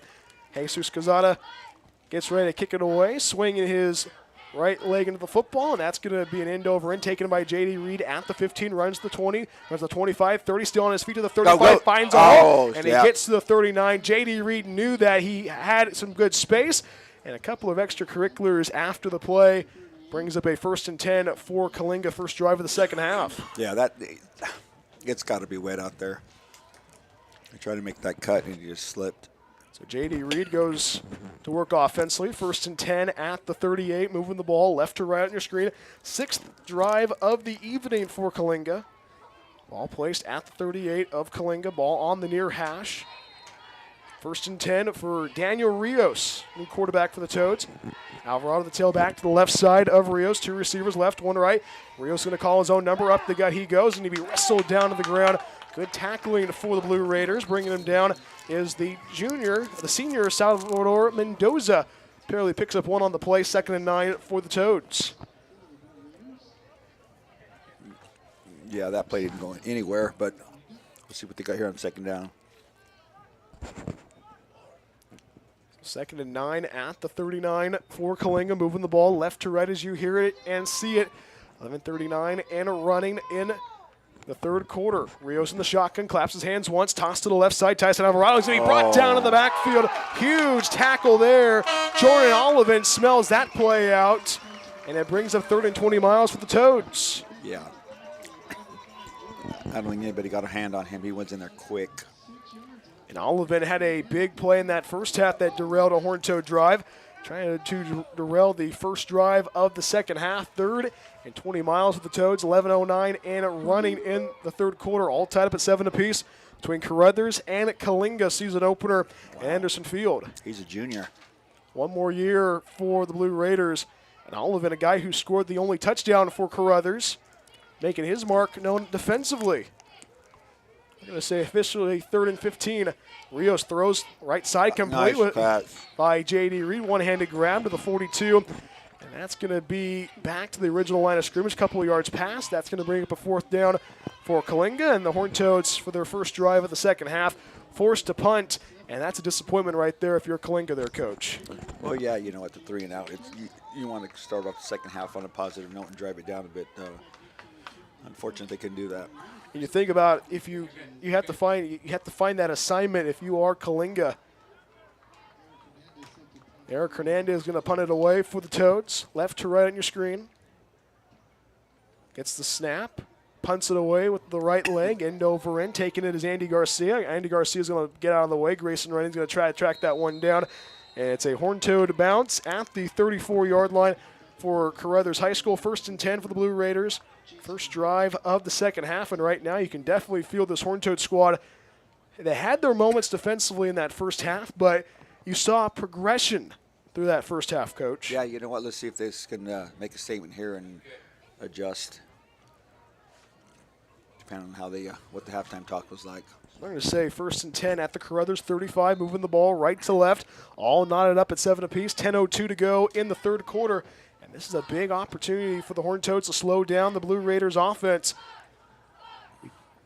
It's Jacob Perez in the shotgun, hands it off to Gaxiola, up the gut he goes, and he's brought down to the ground. Great tackling by Evan Garcia, nowhere to go. Loses 1 on the play, 2nd and 11 for Caruthers. Good penetration. He got in there quick. And you think about how this Horn Toad squad has played so far in this game. It's been the tackling at the line of scrimmage. Yeah. Yep. They're going to say officially 2nd and 11 at the 34 of Caruthers. 9:33 and running in the third quarter. All knotted up at 7 apiece in the season opener at Anderson Field. Jacob Perez in the shotgun. Wing T look. Gets Gaxiola back in the backfield. Carson to his left side. Hands it off to Gaxiola. Runs left. Now cuts in the middle. And he's going to picks up a couple of yards on the play, bringing him down for the Toads. Edward Morales, the 6'2 junior, brings him down. Brings him a pivotal 3rd down for Caruthers. Nice little team tackle there. First guy slowed him down. Second guy knocked him down. So a 1-2 punch. There you go. So officially a 3rd and 7 of under 9 minutes remaining in the third quarter. 3rd and 7 at the 38 of Caruthers, moving the ball right to left. Jacob Perez, somebody who's had a moment so far in this game, trying to capitalize offensively. A 3rd down for the Blue Raiders. The Blue Raiders do not like being behind the sticks. 2 by 1. The Toads are going to line up. Pistol formation for the Blue Raiders. Jacob Perez takes a shotgun snap. Pump fakes, trying to pressure. And he's going to be brought down in the backfield. Huge tackle. Edward Morales brings him down to blow the play up. 4th down for Caruthers. That was about 6 inches from being a fumble. Quarterback was struggling to get the ball back in. Nice play. In back-to-back plays, Morales making his name known on the Toad Streaming Network. Brings up a 4th and 8 for Caruthers, and that's going to bring up the punt unit once again. So trading punts. So they're going to say 4th and 8 in Caruthers. They're going to punt the ball away right to left on your screen. Tyson Alvarado standing at his own 26. Quezada's going to handle the punt, takes the high snap, going to try to get it away. It's almost blocked. He did tipped. And it's going to be tipped, and that's going to be a bounce at the 49 of Coalinga. So a tipped punt puts the Toads at their own 49, moving the ball left to right. And this is probably the biggest gift the Toads have needed right now. Nice place to start your drive. See if they can put something together here. So the 8th drive of the evening for the Toads, moving the ball left to right on your screen. 7:39 to go in the third quarter, all tied up at 7 apiece between Coalinga and Caruthers.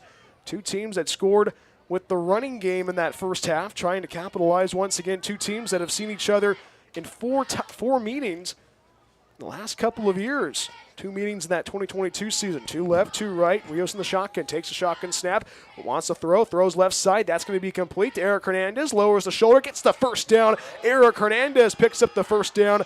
1st and 10 for Coalinga. Nice play, nice little 11, 12-yard out. Good catch and turn. First time the Horned Toads have used the tight end in the last couple of years. And Eric Hernandez, a guy who's been handling the kicking duties tonight, moves the sticks. 1st and 10 at the Caruthers 40, moving the ball left to right. 7:19 and running in the third quarter. They are going to go 2 receivers on the far side, 1 on the near. Rios in the shotgun. Alvarado in the backfield. Grayson Ray in the tight end gets the motion to the near side, takes a low snap, hands it off to Alvarado, and Alvarado's going to be brought down in the backfield. Bradley Hernandez knew that play was coming, brings him down. That's going to be a hefty loss. 2nd, and they're going to say 2nd and 15 for Coalinga. Yeah, somebody blew that one up. This is a very inexperienced offensive line for the Toads, but it's these moments that are learning experiences as the season goes on. Yeah. They're going to say 2nd and 15 at the 45 of Caruthers. 6:33 and running in the third quarter. 1 receiver on the far side, 3 on the near. They're going to put the tight end of Redding on the near side. Takes a shotgun snap, fakes the handoff to Aguilar. Swings it out to the right side, and that play going nowhere. Overthrown. Intended receiver was R.J. Garcia. So 3rd and 15 for the Toads. Yeah, that was a quick one. And this is a Horned Toad squad trying to answer the call offensively. 6:22 to go in the third quarter. It's Caruthers with 7, Coalinga with 7 in the season opener at Anderson Field. And Coalinga right now trying to answer back. And this is a team that does not like being behind the sticks in this early part of 2025. Well, you look at it.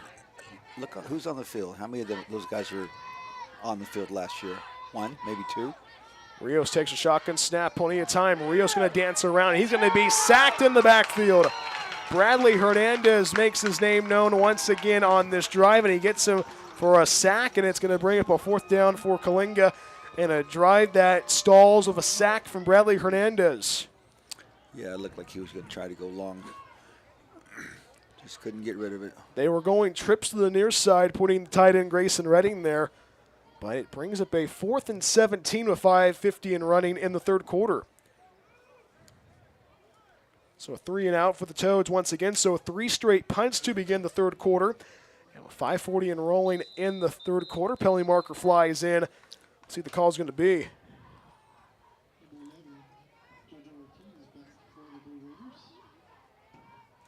Oh.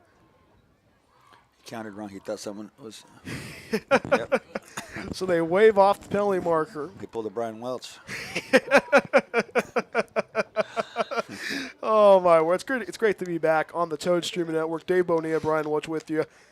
We're going to be broadcasting all season long. So it's going to bring up a 4th and 17 for Coalinga in this third quarter. All tied up at 7 apiece. Hey, been a great season opener. Eric Hernandez calls for the snap. Sends it away with the right leg. Give me a hop. Give me a hop. Yeah, that Good baby. punt. Look at that. Look at that. Inside the 10, hits the goal line marker. They're going to mark it at the 2-yard line. 1st and 10 for Look at this. Caruthers. Their 9th drive of the evening. And you pin them back. They're going to say inside the 5, mark it at the 3. Got to change the field position. That changes the game a bit. Changes the game a bit. If we can get a stop right now. And you think about that might pay dividends when you get into league play. 11. So they're going to say officially, they're going to mark it at the 12. Interesting. 1st and 10 for Caruthers at their own 12, moving the ball right to left. All tied up at 7 apiece between Coalinga and Caruthers at Anderson Field. So Jacob Perez is going to be in the shotgun, pistol formation. Andy Sanchez to the near side. Takes shotgun snap, hands it off to Cazada. Cazada up the gut he goes, gets a couple on the play, brought down by a whole host of Horntoad tacklers. Jackson Worth, who made a great tackle and a lot of great plays in that first half, gets the stop there. 2 short yards. We can live with that. But this is the Caruthers squad that lives and dies by running the football 3 yards in a cloud of dust. I bet Brett Bielema is probably happy about that, head coach of Illinois. But this Caruthers squad living and dying by running the football. Pistol formation for Caruthers. Andy Garcia on the near side. Takes a shotgun snap, hands it off to the running back of Carson. Carson runs to his right side, pushing defenders along with him. Gets a couple of yards on the play with the scrum, bringing him down for the Toads. Whole host of tacklers. Grayson Redding off the pile. Yeah, nice quick penetration on that left side. Maybe 1 yard gain. That brings up a 3rd and 6 for Caruthers. Ball placed at the 17-yard line, moving the ball right to left on your screen. A tied ball game in Caruthers. 7-all is our score. And this is a big opportunity right now for the Horned Toads to get off the field. Caruthers time and time again has thrived in this 3rd down situation. A chance to get themselves the first down, but the Horned Toads trying to deny them. Pistol formation for Jacob Perez. He's in the shotgun. Olivin to his left, hands off to the running back, Cazada. Cazada shaking and baking. Cazada's going to try to get to the first down marker. He's brought down by J.D. Reed, and that's going to be enough for a first down. Picks up around 8 on the play. They're going to say 9. 1st and 10 for Caruthers. They needed 7. They got 8. Fresh new set of downs for Caruthers, moving the ball right to left as you hear it and see it. 3:24 in running in the third quarter, all tied up at 7 apiece. Two scores off the running game. Caruthers relying on that running game in the third quarter.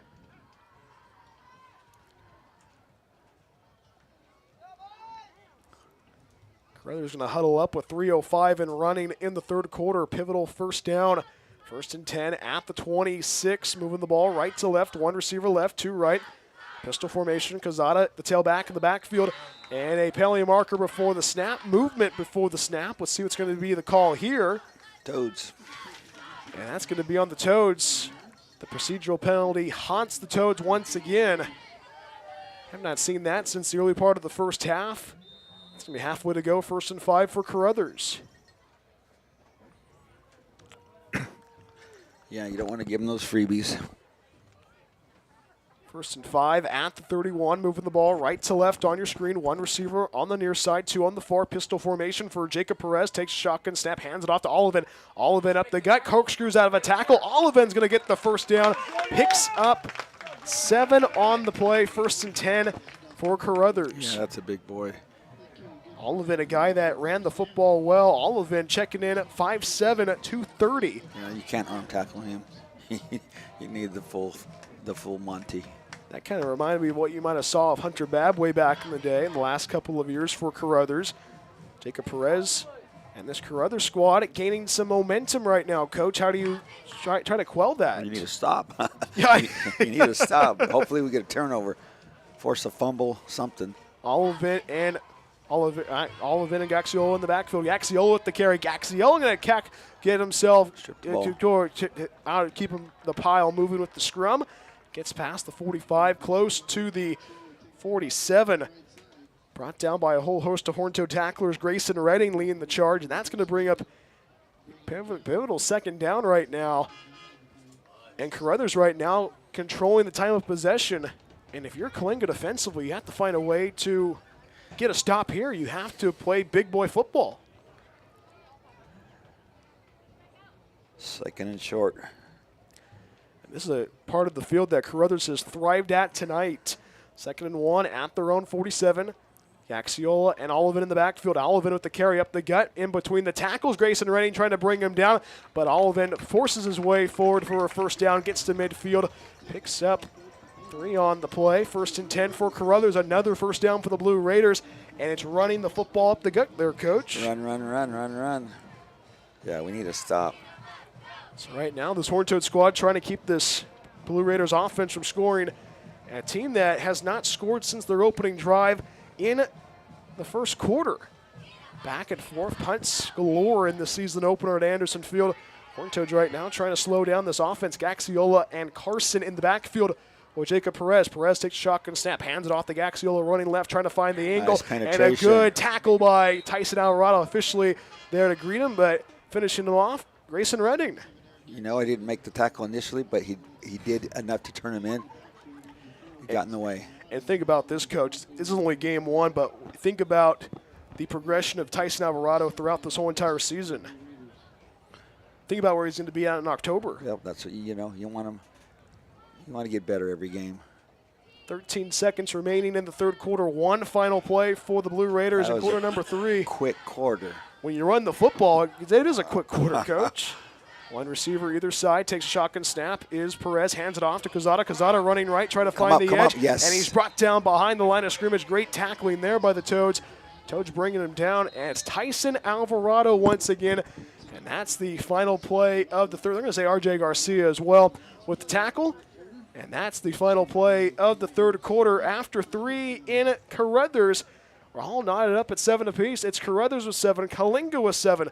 Coach, I have a question for you. I'll ask that when we come right back after this. One more quarter to go in the season opener in Caruthers. Horned Toad football on the Toad Streaming Network.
It's Caruthers with 7, Coalinga with 7 as we begin the fourth quarter at Anderson Field alongside the coach Dave Bonilla. Brian Welch back with you on the Toad Streaming Network. Glad to be a part of your Friday evening wherever you may be tuning in.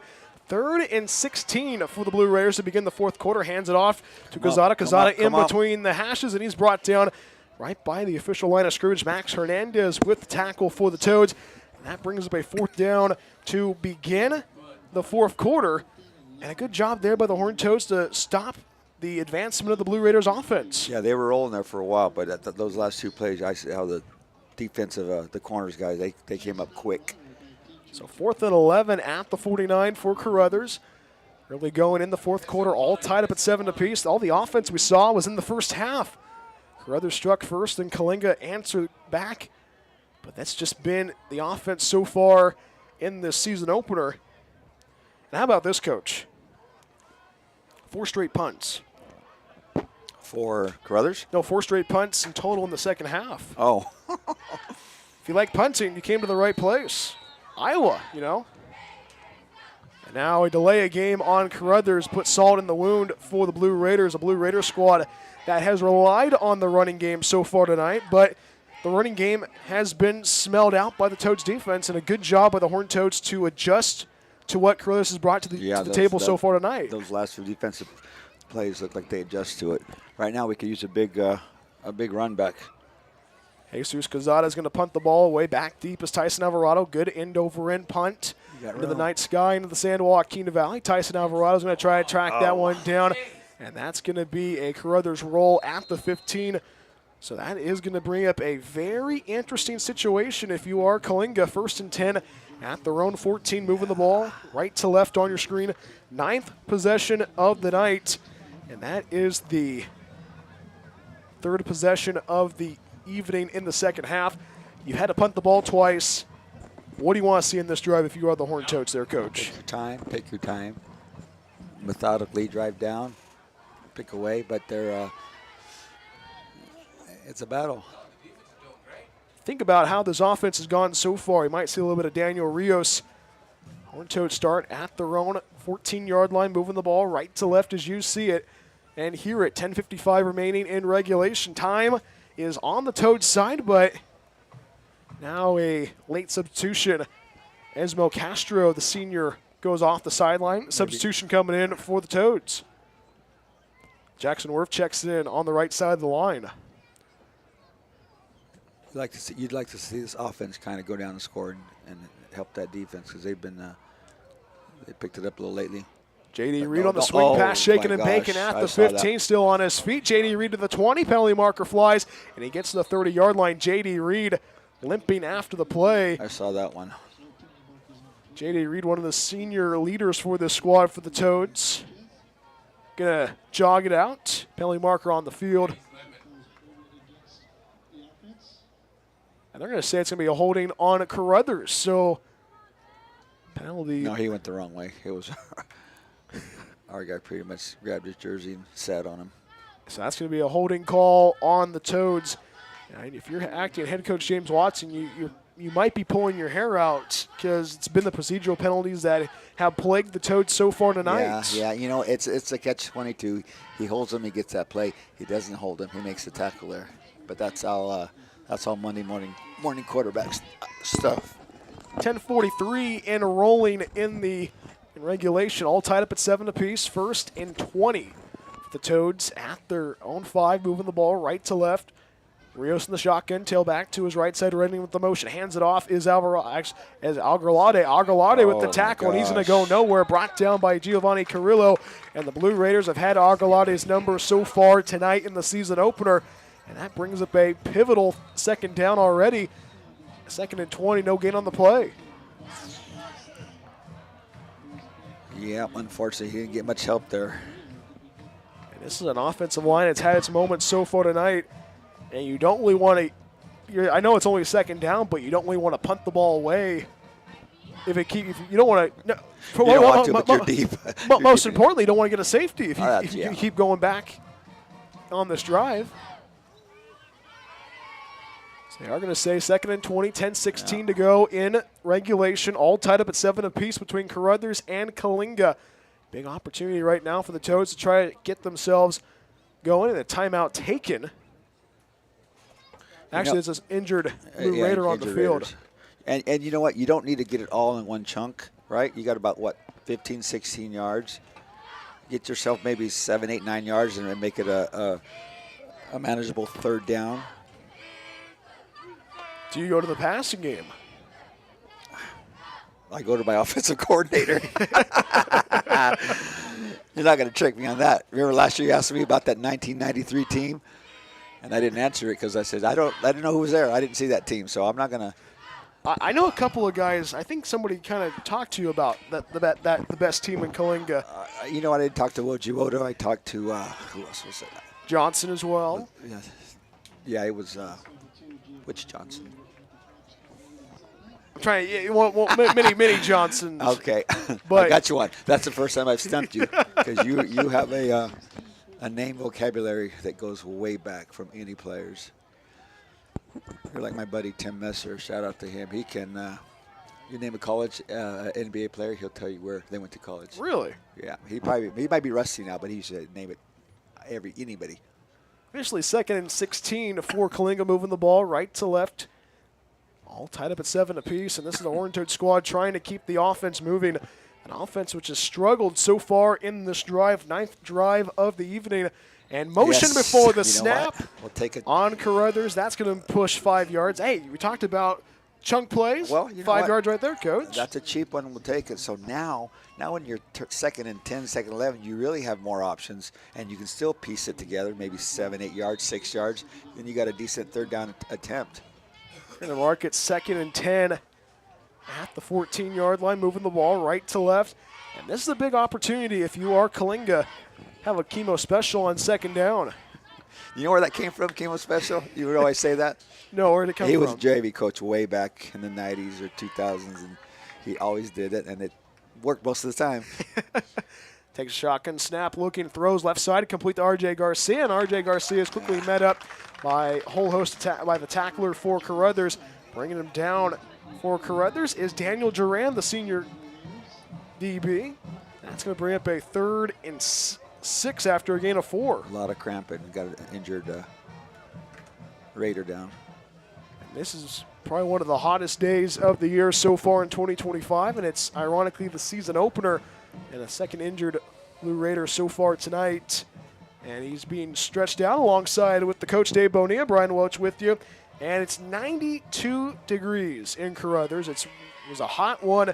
When we got to the stadium, it was 105. And it's about 52 inside this booth. Well, the thing is, Coach McCaleb is outside because I'm too cold. Yeah, but we're not all tough like Coach Nash, man.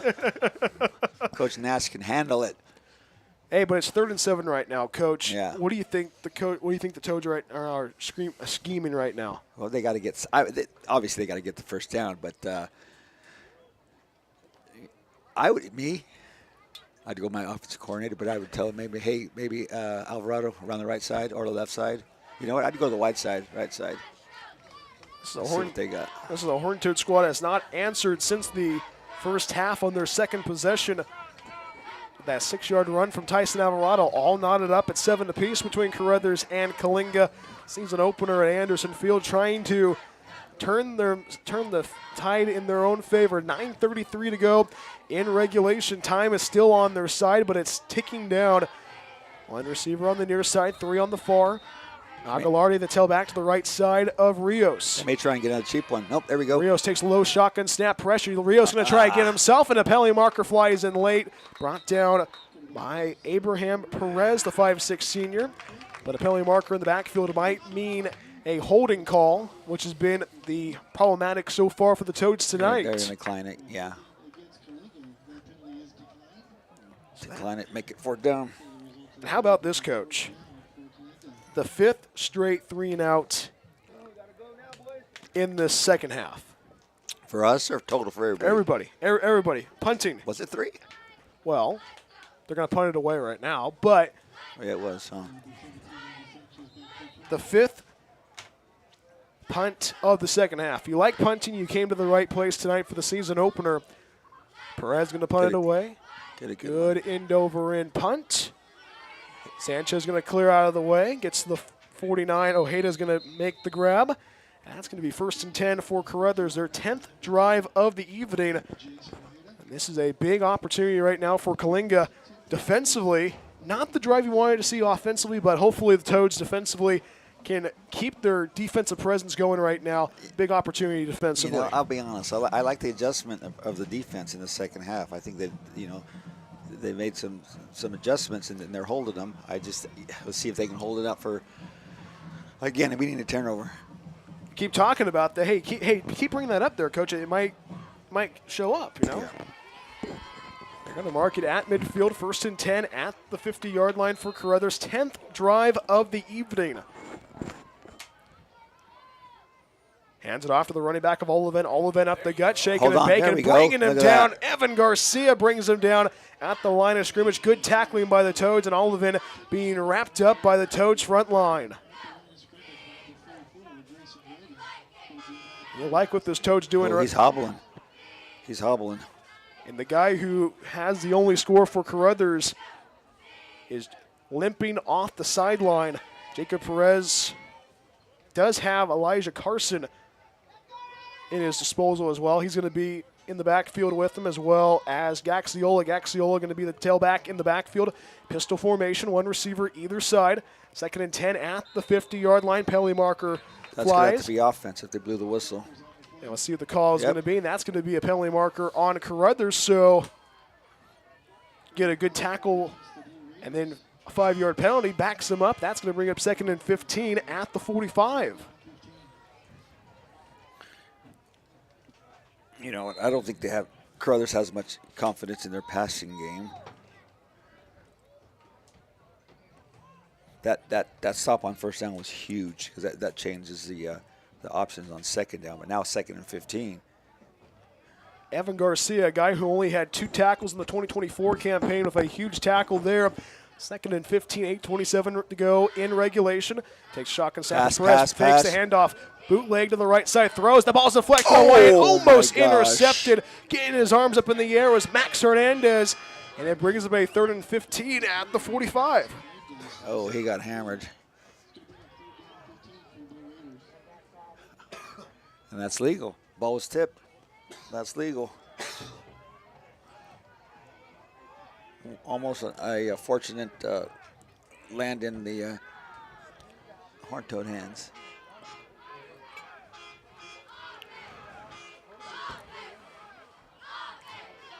Third and 15 at the 45.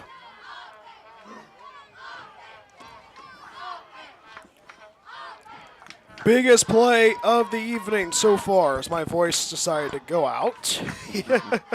Hanging around me too long.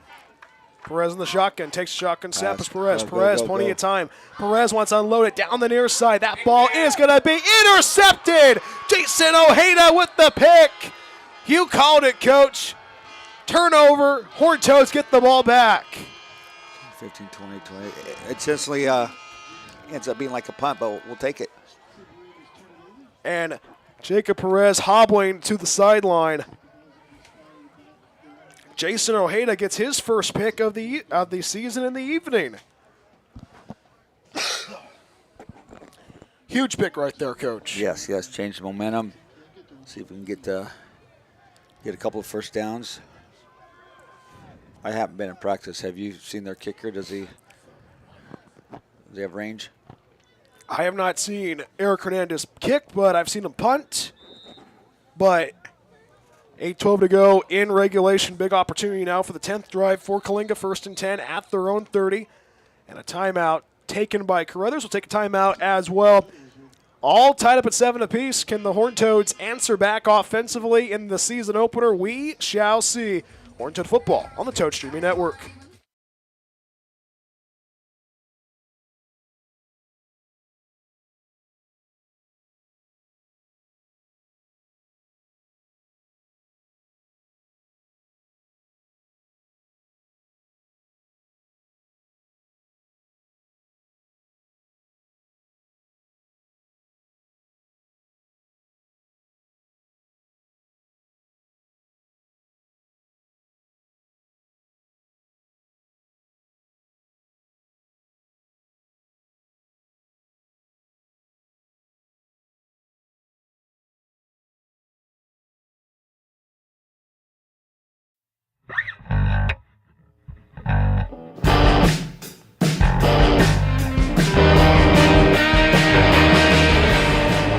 Toads trying to capitalize off the interception from Jason Ojeda. 1st and 10 at their own 29, moving the ball right to left. David Bonilla, Brian Woods with you on the Toad Streaming Network. Daniel Rios in the shotgun. Aguilardi the tailback to the right side, moving the ball right to left. 3 receivers left, 1 right. Rios takes a low shotgun snap, hands it off to Aguilardi. Aguilardi finds a hole at the 35, and he's going to be brought down by Andy Sanchez. Gets past the 35 to the 37. Good run right there by Aguilardi, Coach. Big chunk, you know what? You get 6, 7 on the first down. Again, it opens up your playbook on second down. Opens up the playbook. Lots of cramping. Andy Sanchez slow to get up for Caruthers. 3rd Blue Raider to be on the field with a cramp, and the athletic trainer is going to handle the stretching. Right now, 2nd and 2 with 7:55 to go in regulation. And if you're just now joining us on the Toad Streaming Network, it's been a punt-a-thon so far. 5 straight punts to begin the second half, and then an interception thrown by the quarterback for Caruthers of Jacob Perez to Jason Ojeda.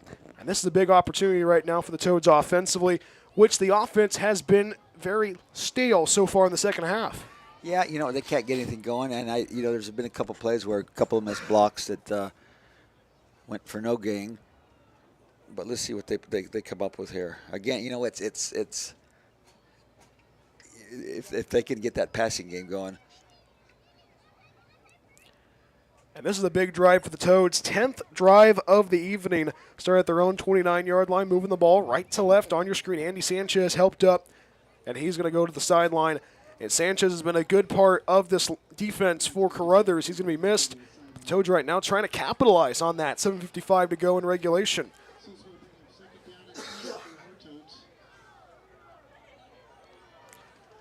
So 2nd and 2 at the 37, moving the ball right to left. 1 receiver on the near side, 2 on the far. Tied into that right side. Rios takes a shotgun snap, rolls right, throws, and that's going to be caught by R.J. Garcia. There Garcia, we go. first down and more. First down and more. Past midfield, and he's going to get to the 40-yard line. Inside the 40, make it at the 35. Huge pickup there. 1st and 10 for Coalinga. That's their biggest play. Someone just mouthed off. And a penalty marker after the play. Let's see what the call is going to be here. Somebody mouthed off. Maybe it was number 5. It might have been number 5 on Caruthers. No discipline. The biggest play of the night. And the Toads right now saying, hopefully we can. Yeah, by the looks of it, I think it was on Olivan. He's gonna throw away. Hey, towards the end of the 3rd quarter, you said you were gonna ask me a question. Oh, I think the question was already answered. I mean, what do you do when you start seeing the passing game? Oh, yeah. When do you start seeing the passing game? Take what you can get. You know, a little short pass, and then you get your yak yards. I don't like this conversation, Coach. Well, by his behavior, I think it's on him. Yeah. And it's going to be definitely on Caruthers. So tack that on for a definite big gain. You like what this team is doing so far tonight. You know what? And I got an inside tip from one of our listeners, former coach Tommy Rico. You know what? With Mr. Hernandez, he's got a decent leg, but I was thinking about the same thing. Ernesto? Ernesto. He's been kicking for the last 2-3 years, so it kind of limits Hernandez's opportunities to kick in life situations. But I think we're going to punch this in. We got 1st and 10 and inside the 20. 1st and 10 at the 19 of Caruthers. 2 receivers on the near side, 2 on the far. Rios in the shotgun, takes a shotgun snap, keeps it himself, runs up the gut, and he's going to get past the 15, mark it at the 13, picks up 6 on the play. Brought down by a whole host of tacklers for Caruthers. And it's been a lot of fun to watch this Horned Toad offense, not throwing the football around, but also running the football has been fun to see. A little smash him, I like it. Well, look at that. He got 6-7 yards. I'll take it every time. Pablo Sanchez with the tackle for Caruthers. You don't want to score too soon, but you can't get greedy, huh? Take what you can get. 2nd and 4 from the Caruthers 12. Horned Toads in that red zone, moving the ball right to left on your screen. 3-by-1 for the Toads. Alvarado the tailback to the left side of Rios, moving the ball right to left. Big opportunity now. And now Alvarado's going to go to the right side. Takes a shotgun snap as Rios keeps it himself. Runs up the gut, and he's going to be brought down by Jacob Sanchez. Keeps going. The ball squirts out late at inside the 5-yard line. They rolled it down. They're going to say he's down inside the 5. And everybody in Coalinga and Huron can breathe a sigh of relief there. Wow. Yes, that could have been huge. That could have been huge. This is a big opportunity right now for Coalinga. First and goal inside the 5, marking it at the 3.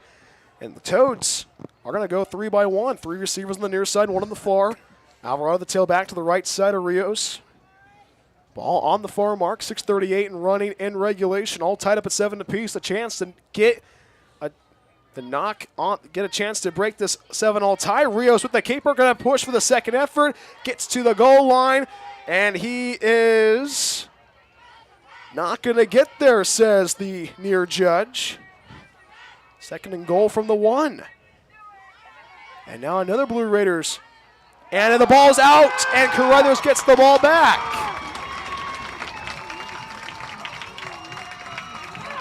A late decision after unearthing the pile results in a turnover, and the Blue Raiders get the ball back at their own 1, 6:25 to go in regulation. Wow. Wow. Was that the quarterback keeper?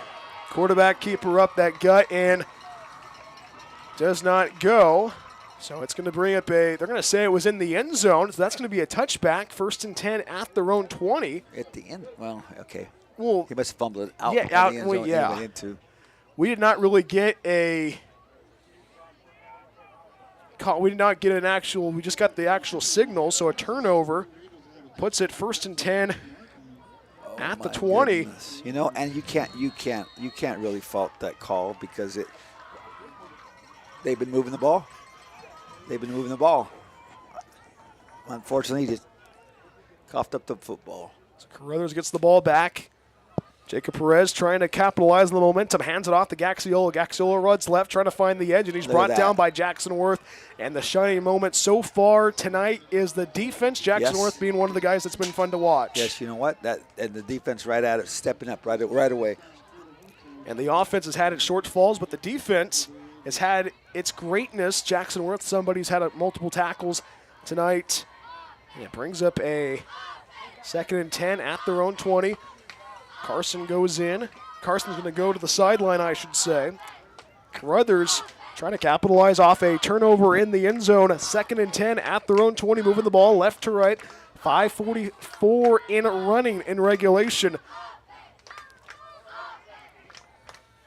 Perez takes a shotgun snap, hands it off to Cazada. Cazada up the gut he goes, in between the hashes, met by Eric Hernandez. Brought down by a duo of tacklers as well for the Toads. Picks up a couple on the play, but probably one of the most important 3rd downs of this night so far tonight, Coach. They're going to pass. Yeah, I mean, I have think they're to. going to pass, especially what the defense has been doing the last few plays. They've stepped up. They've made the adjustment. But if you're Coalinga, you'd still be wary to keep somebody in that box. I would, keep the box how it was, but just have your corners ready, up and ready. We're at the 5-minute mark in the 4th quarter, all tied up at 7 apiece. The biggest play of the evening so far in Caruthers. Jacob Perez in the shotgun, 2 left, 2 right. Gaxiola to tailback to the right side, moving the ball left to right on your screen. Takes a shotgun snap, fakes the handoff, throws over the middle. That's going to be caught, and it is going to be reeled in. Giovanni Carrillo, we talked about it, Coach. They made the play. They've thrown the football before, and they convert on 3rd down. J.D. Reed about a half a second too late. He was there. He made the dive to try and knock it down, but he just a little late. 4:37 and running in regulation. 1st and 10 at their own 31, moving the ball left to right. All tied up at 7 apiece between Caruthers and Coalinga. And what a game we've seen so far tonight. 2 receivers left, 2 right. Gaxiola the tailback to the right side of Perez. Hands it off to Gaxiola. Up the gut he goes, finds a hole, and he's going to be brought down by Aguilardi. And Aguilardi brings him down with an ankle tackle. To help Grayson Redding. It's been a crazy one so far tonight. Caruthers finding ways. And now it brings up a 2nd down at their own 38. Ball on the far mark. If you're Coalinga with under 4 minutes to go in regulation, you've got to find ways to stop the running game of Caruthers.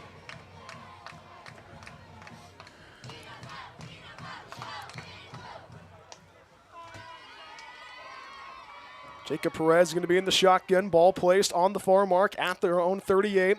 2 receivers on the near side, 2 on the far. Motions the man is Quezada. Quezada on the jet sweep, trying to go to the right side. Quezada's going to fall on the turf. And Jason Ojeda was there to greet him. And that's going to bring up a pivotal 3rd down. We talked about this before, Coach. 3rd down has been the tricky one so far tonight. The biggest 3rd down of the night at Anderson Field. Need to stop here. We need to stop here. Nice play by, what was that, Ojeda. Ojeda's been having a great night for the Toads. You know, he penetrated straight up and made him change his direction for once the turf monster got down. So a 3rd and 7 at the Caruthers 35, moving the ball left to right on your screen. Watch the ball. Under 3 to play in regulation. All tied up at 7 apiece. 2 receivers left, 2 right. Perez takes a shotgun snap, plenty of time, throws right side. That's going to be incomplete. We'll take it. Intended receiver was Jesus Quezada. Brings up a 4th and 7 for Caruthers. And this is a big opportunity right now, Coach. The defense held their end of the bargain. Now the offense has to reciprocate right now. Yeah, they're going to be pushing for time because they've about 2.5 minutes. I don't think we burned any timeouts, have we? No timeouts have been burned by either side tonight in the second half. It's been a punt-a-thon so far. 5 punts in this game. The 6th punt. Watch the ball. Of the second half. Now Quezada's going to punt the ball away. Gets the high snap, going to try to get it away. Gets it away and over in. Tyson Alvarado's going to take it at the mishandles it. You know, run to the 28, runs to the 30, runs to the 35. Alvarado to the 40, and he's going to be brought down at the 42. Great run there by Tyson Alvarado. 1st and 10 at their own 42. Gets up. 2:31 to go in regulation. Good field position. You know, if they pick up where they left off that last drive, they were moving the ball. They were moving the ball 5, 6 yards a pop. So maybe a little urgency this time, but 2.5 minutes. We have somebody listening in Colorado, actually, my friend. Colorado. Wyatt Featherston. Good friend of mine from Summer Collegiate Baseball. Glad you're listening tonight, Wyatt. Hope you're staying out of trouble, of course. 1st and 10 at their own 42, moving the ball right to left on your screen. 11th drive of the evening. Rios takes a shotgun snap, going to keep it himself. He's out. And he slams a defender down to the ground.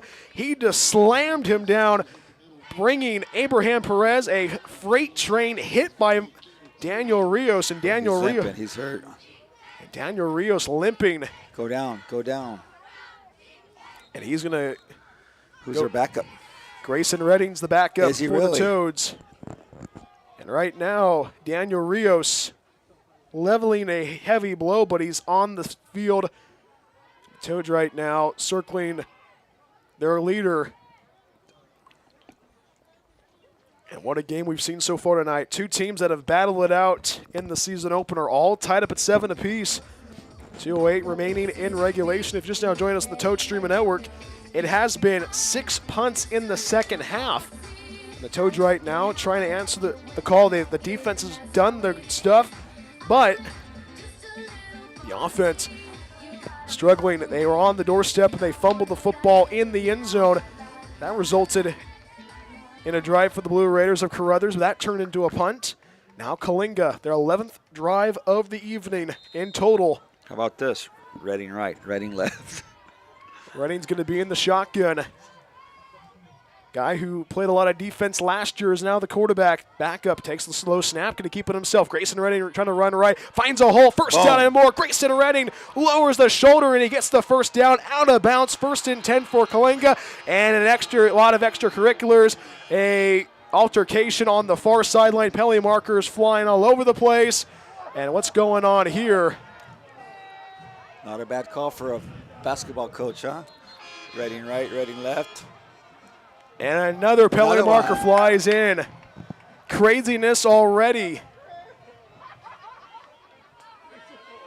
A lot to figure out.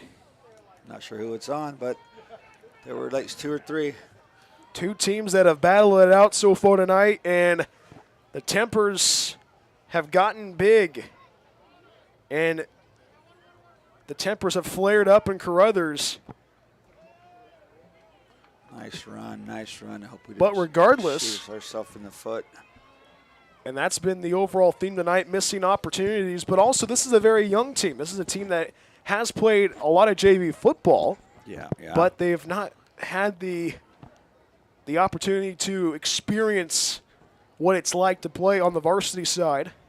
There was an injured Blue Raider on the field at the 46 of Coalinga. Now the referees huddle up now. This is a chance to figure out what's going on. Our good friends on NFHS to the left of us are handling, or actually we don't have the video feed. We have the audio feed tonight. We'll have the video and audio feed for you next week for the home opener at Chuck Garton Memorial Bowl. Singer West taking on Coalinga, but right now a lot to unfurl if you're the referees. You know, I don't know who it's on, but either way, you got to know the situation, right? You got to know the situation. 2 minutes in a close game. Yeah, you know. And you think about how this game has gone on so far. 1:51 remaining in regulation. And the injured Blue Raider, it's Miguel Meja, somebody who's had a good game so far tonight for Caruthers High School. And he's limping on his own power, getting himself over there. Now we get the call, personal foul on Caruthers. And after the play, unsportsmanlike conduct on Coalinga, the penalties declined. So it's 1st and 10 for Coalinga. But regardless, you got to keep your emotions in check if you are Coalinga, especially in how late this game is going right now. Where's the ball right now? 42, 32, 28. I'm not a math teacher, but 28-yard line, right? If we don't retaliate, we're inside the 30. Around there, so they're going to say 1st and 10 at the 42 of Caruthers. 1:51 remaining in regulation. A chance to pull a rabbit out of the hat. Coalinga's had everything under the sun tonight in the season opener. A chance to get themselves onto the scoreboard once again. A big opportunity. First to the left. They're going to say 1st and 10 at the 48 of Caruthers. 3 left, 1 right. Tyson Alvarado, the tailback to the right of Grayson Redding, moving the ball right to left as you hear it on the Toad Streaming Network in Caruthers, California. A chance to pull a rabbit out of the hat. You do have overtime in that back pocket if you are Coalinga, but you want to finish it on this hot Friday evening in Central California.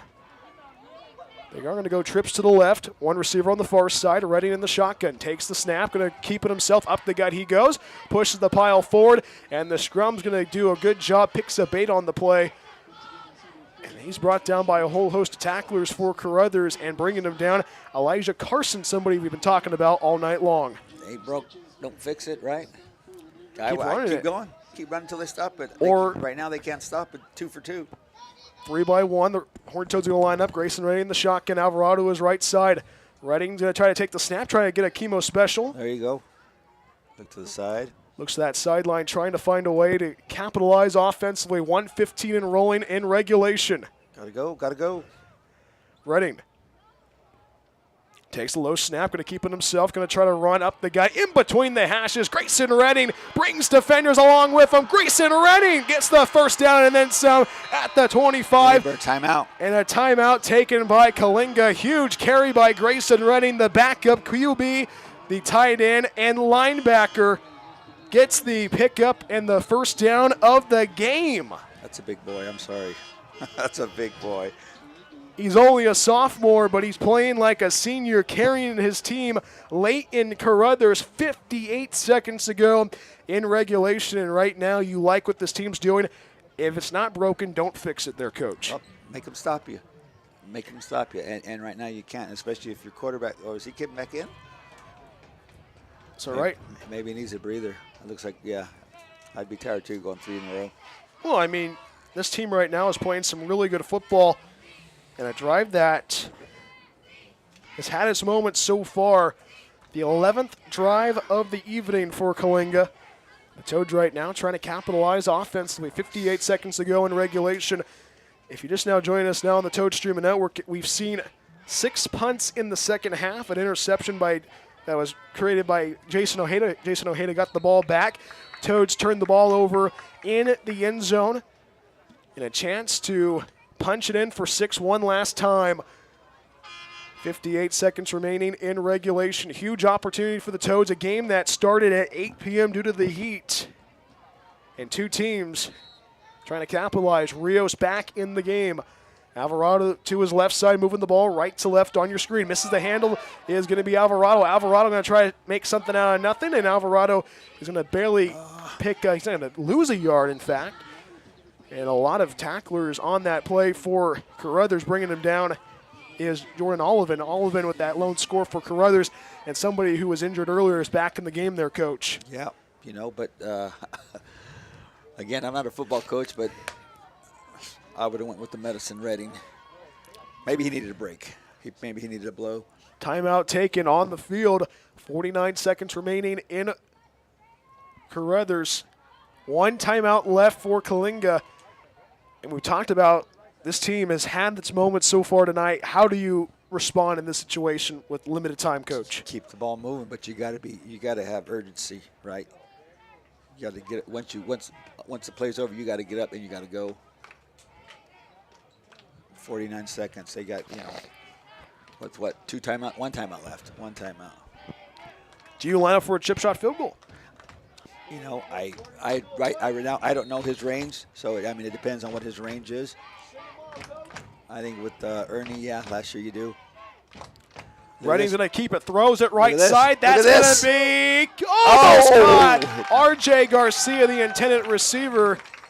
Andy Sanchez, who was actually, my apologies, Luke Hoffman on the defense for Caruthers. Brings up a 3rd and 11, 43 seconds remaining in Caruthers. Looked like it hit his hands. I can't see that far. And right now, James Watson in his first game as acting head coach, trying to pull a rabbit out of the hat. Horned Toads wasting no time. 43 seconds remaining in regulation. They're going to mark the ball at... They're trying to figure out where they're going to put the ball at. They're going to go 2 receivers left, 1 right. Going to put the ball at the 23-yard line. 4 down territory. Grayson Redding runs right, going to find a hole. This. Grayson Redding gets the first down. Grayson Redding runs left, and he's going to dance his way into the end zone. Touchdown Toads. 23-yard run by Grayson Redding, and the Horned Toads answer back after a 7-7 deadlock. Grayson Redding, who had to be the starting QB after Daniel Rios had to leave the field after an injury. And Grayson Redding runs it in for 6 with 36 seconds remaining in regulation. I'm not going to say I told you so, but I told you so. The old basketball coach. A late score pulls the Toads ahead, 13-7 pending the point after. And Eric Hernandez trying to send it away. J.D. Reed, the holder. The snap, the hold, the kick, and the penalty marker before the snap. Maybe that, I don't know, maybe that'll open up a light and maybe they change their, if they can't be stopped, I'd go to them. But, again, if he's going 2 ways, you don't want to burn him down too much. That's our play of the game right now. If it holds, penalty marker flies, and that was an offsides call on Caruthers. Stay tuned for the Horned Toads post-game show. Get a chance to break down the drive summary and also get a chance to get Coach Bonilla's final words before we head out and get a couple tacos after tonight's game. Eric Hernandez with the extra point. The snap, the hold, the kick, and the kick's going to sneak through the upright. And it doinks off the front goal post. So Caruthers still with a chance. 36 seconds remaining in regulation. We'll stay right here on the Toad Streaming Network.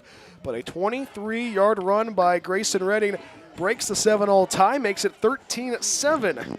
Horned Toads out in front. Dave Bonilla, Brian Welch with you. And what a game we've seen so far tonight. Two teams that have been back and forth.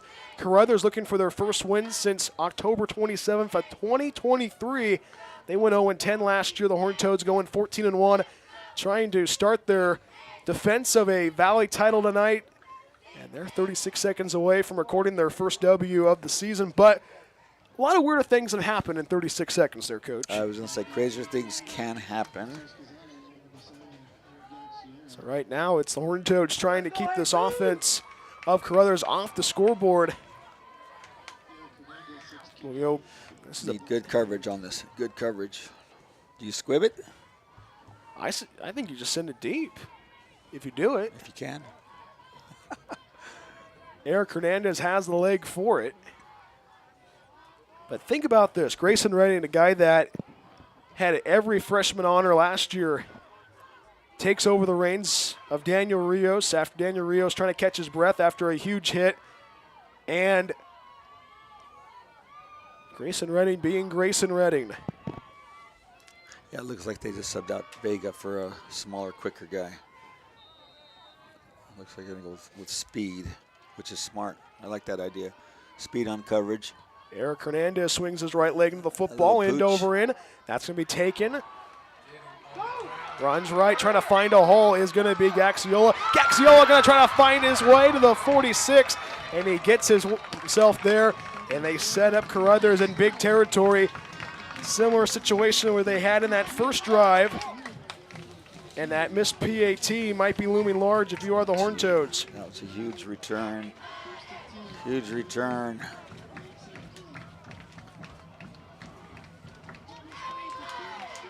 This defense stepped up. I think they're going to close it right here.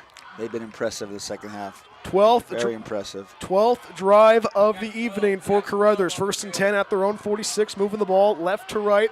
28 seconds remaining in regulation. The fans from Coalinga on their feet already. They're going to go 2 receivers on the far side, 2 on the near. Jacob Perez in the shotgun, takes the snap.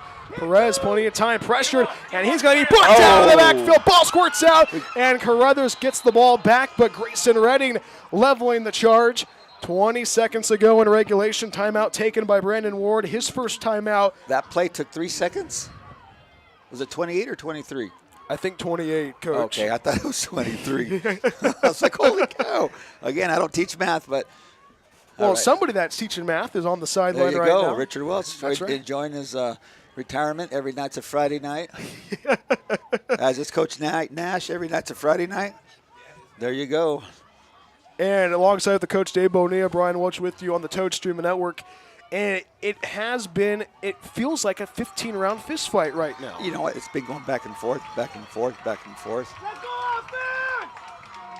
And 2 teams that are not giving each other an inch. This fourth quarter has been a very entertaining fourth quarter. If you're just now joining us on the Toad Streaming Network, the Toads had an opportunity to cash it in for 6, but they fumbled it at the goal line of Caruthers. And then Toads got the ball back. Grayson Redding did his magic, ran the football 23 yards, makes it a 13-7 game. 20 seconds with 2nd and 13 for Jacob Perez and this Blue Raider squad of Caruthers. This is a squad that has not won since 2023. 2 left, 2 right. Takes shotgun snap as Perez. Perez, plenty of time. Pressured, throws it deep down the field. That's going to be almost intercepted. Aguilarde almost had the pick. 13 seconds remaining in regulation. Huge opportunity there for the Toads defense to try to steal the deal. Yeah, they had 4 or 5 guys deep. Make sure nothing got behind him. Quarterback was getting pressure too, so he had to rush that. Do you rush 6 in this situation, Coach? You know what? I play it safe. I mean, they're getting pressure as it was, but I keep at least 4 or 5 guys back. Does the clock stop for the first down in high school? I don't think so. It doesn't. Okay. That's only in college. Fresno State 2, playing 3, tomorrow. 4. Where are they at? Kansas. 2, 3, 4. 3rd and 13 with 13 seconds remaining for Caruthers High School. 13-7, Coalinga out in front. 2 left, 2 right. Jacob Perez in the shotgun. Ball placed at the 43. Takes a shotgun snap as Perez. Penalty marker flies before the snap, and it's a procedural penalty, and it's on Caruthers. What a game tonight. 11 seconds to go in regulation. 2 teams that want it this season. They want to get a victory. Caruthers wants it even more. The Horned Toads trying to get one last stand. 3rd and 18 from the 38. Perez takes a shotgun snap, wants to air it out, throws right side. That ball is going to be caught past the first down marker, making the grab Giovanni Carrillo. And 5 seconds remaining. Timeout taken by Caruthers. So that's their second timeout. Sets up a Hail Mary play for Caruthers. Question is, Can that quarterback throw 40, 50 yards in the air? We shall see. He had a 39-yard pass in the scrimmage against Washington Union last week on this very same field. Anything can happen. And right now, what do you think's being said in that huddle right now, Coach? You know, was that a quarterback to receiver, or was it by the running catch? Quarterback to receiver. Wow. But what do you think's being said in that huddle right now for Coalinga? You got to knock it down. There's no need to try and intercept it. You got to knock it down. We don't have anybody 6'8", right? I get some tall boys or some jumpers. And tonight's game has felt like 4 games in 1. And Coalinga right now trying to hold Caruthers to one final play. 5 seconds remaining at Anderson Field. 1st and 10 at the Coalinga 48. 2 receivers on the near side, 2 on the far. Gaxiola the tail back to the right side of Perez. Final play. Perez wants to air it out. Ball hit, and that ball is going to land incomplete. Ball game's over. Horned Toads win 13-7. Huge win tonight in the season opener, 13-7. Horned Toads get the victory in a crazy one tonight at Anderson Field. Your Horned Toads improved to 1-0 on the season. Caruthers falls to 0-1, and Caruthers' losing streak continues to 14 games. But the Horned Toads hold on to win 13-7 against Caruthers. We'll have the Horned Toad postgame show for you right after this. Horned Toads pick up their first victory of 2025, and they kick off the James Watson era in style with a 13-7 victory at Anderson Field. We'll be right back after this. Horned Toad football on the Toad Streaming Network.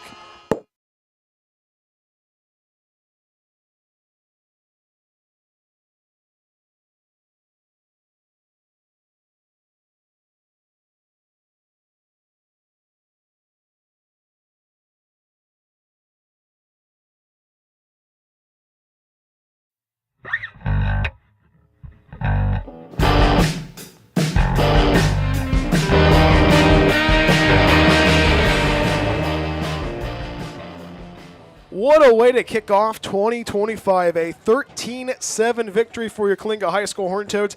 They get the victory against Caruthers High School at Anderson Field. Hi, everybody. I'm Brian Welch of the Toad Streaming Network alongside the Coach Dave Bonilla. We'd like to welcome you to the Horned Toad postgame show at Anderson Field. What a game tonight. A great way to kick off 2025, Coach. And you never say die if you are the Horned Toads. You know, it was back and forth, back and forth. Toads had to make an adjustment right there in the second half, and they did. Their defense adjusted, and then the offense started getting some momentum, pulled out a victory. And how about this? Daniel Rios goes down, has to go to the sideline. You have to turn to your second-string QB, Grayson Redding, who's been playing a lot of snaps tonight, both offensively and defensively.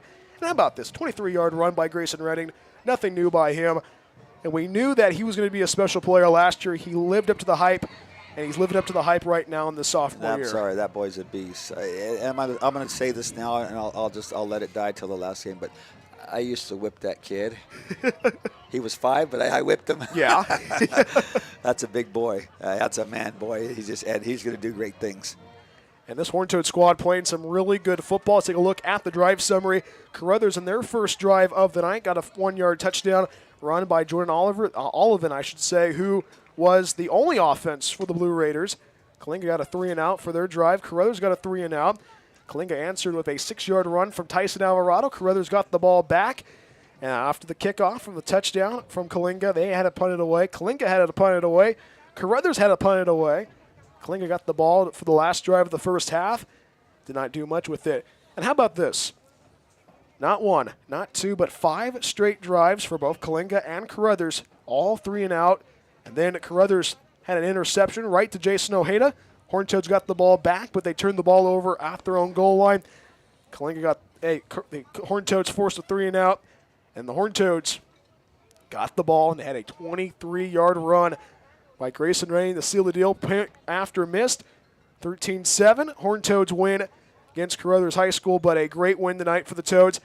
A lot of stuff to go to the drawing board for this school. I mean, a lot of great stuff, but a lot of stuff to work on for next week's home opener. You know what? A lot of learning. Like I said earlier, that I was looking down this roster and that defense. I remember one name, Grayson Redding, on that defense. And again, Cameron Morgan, probably their best defensive lineman, had some medical issues. He was cleared today, so he will be back next week.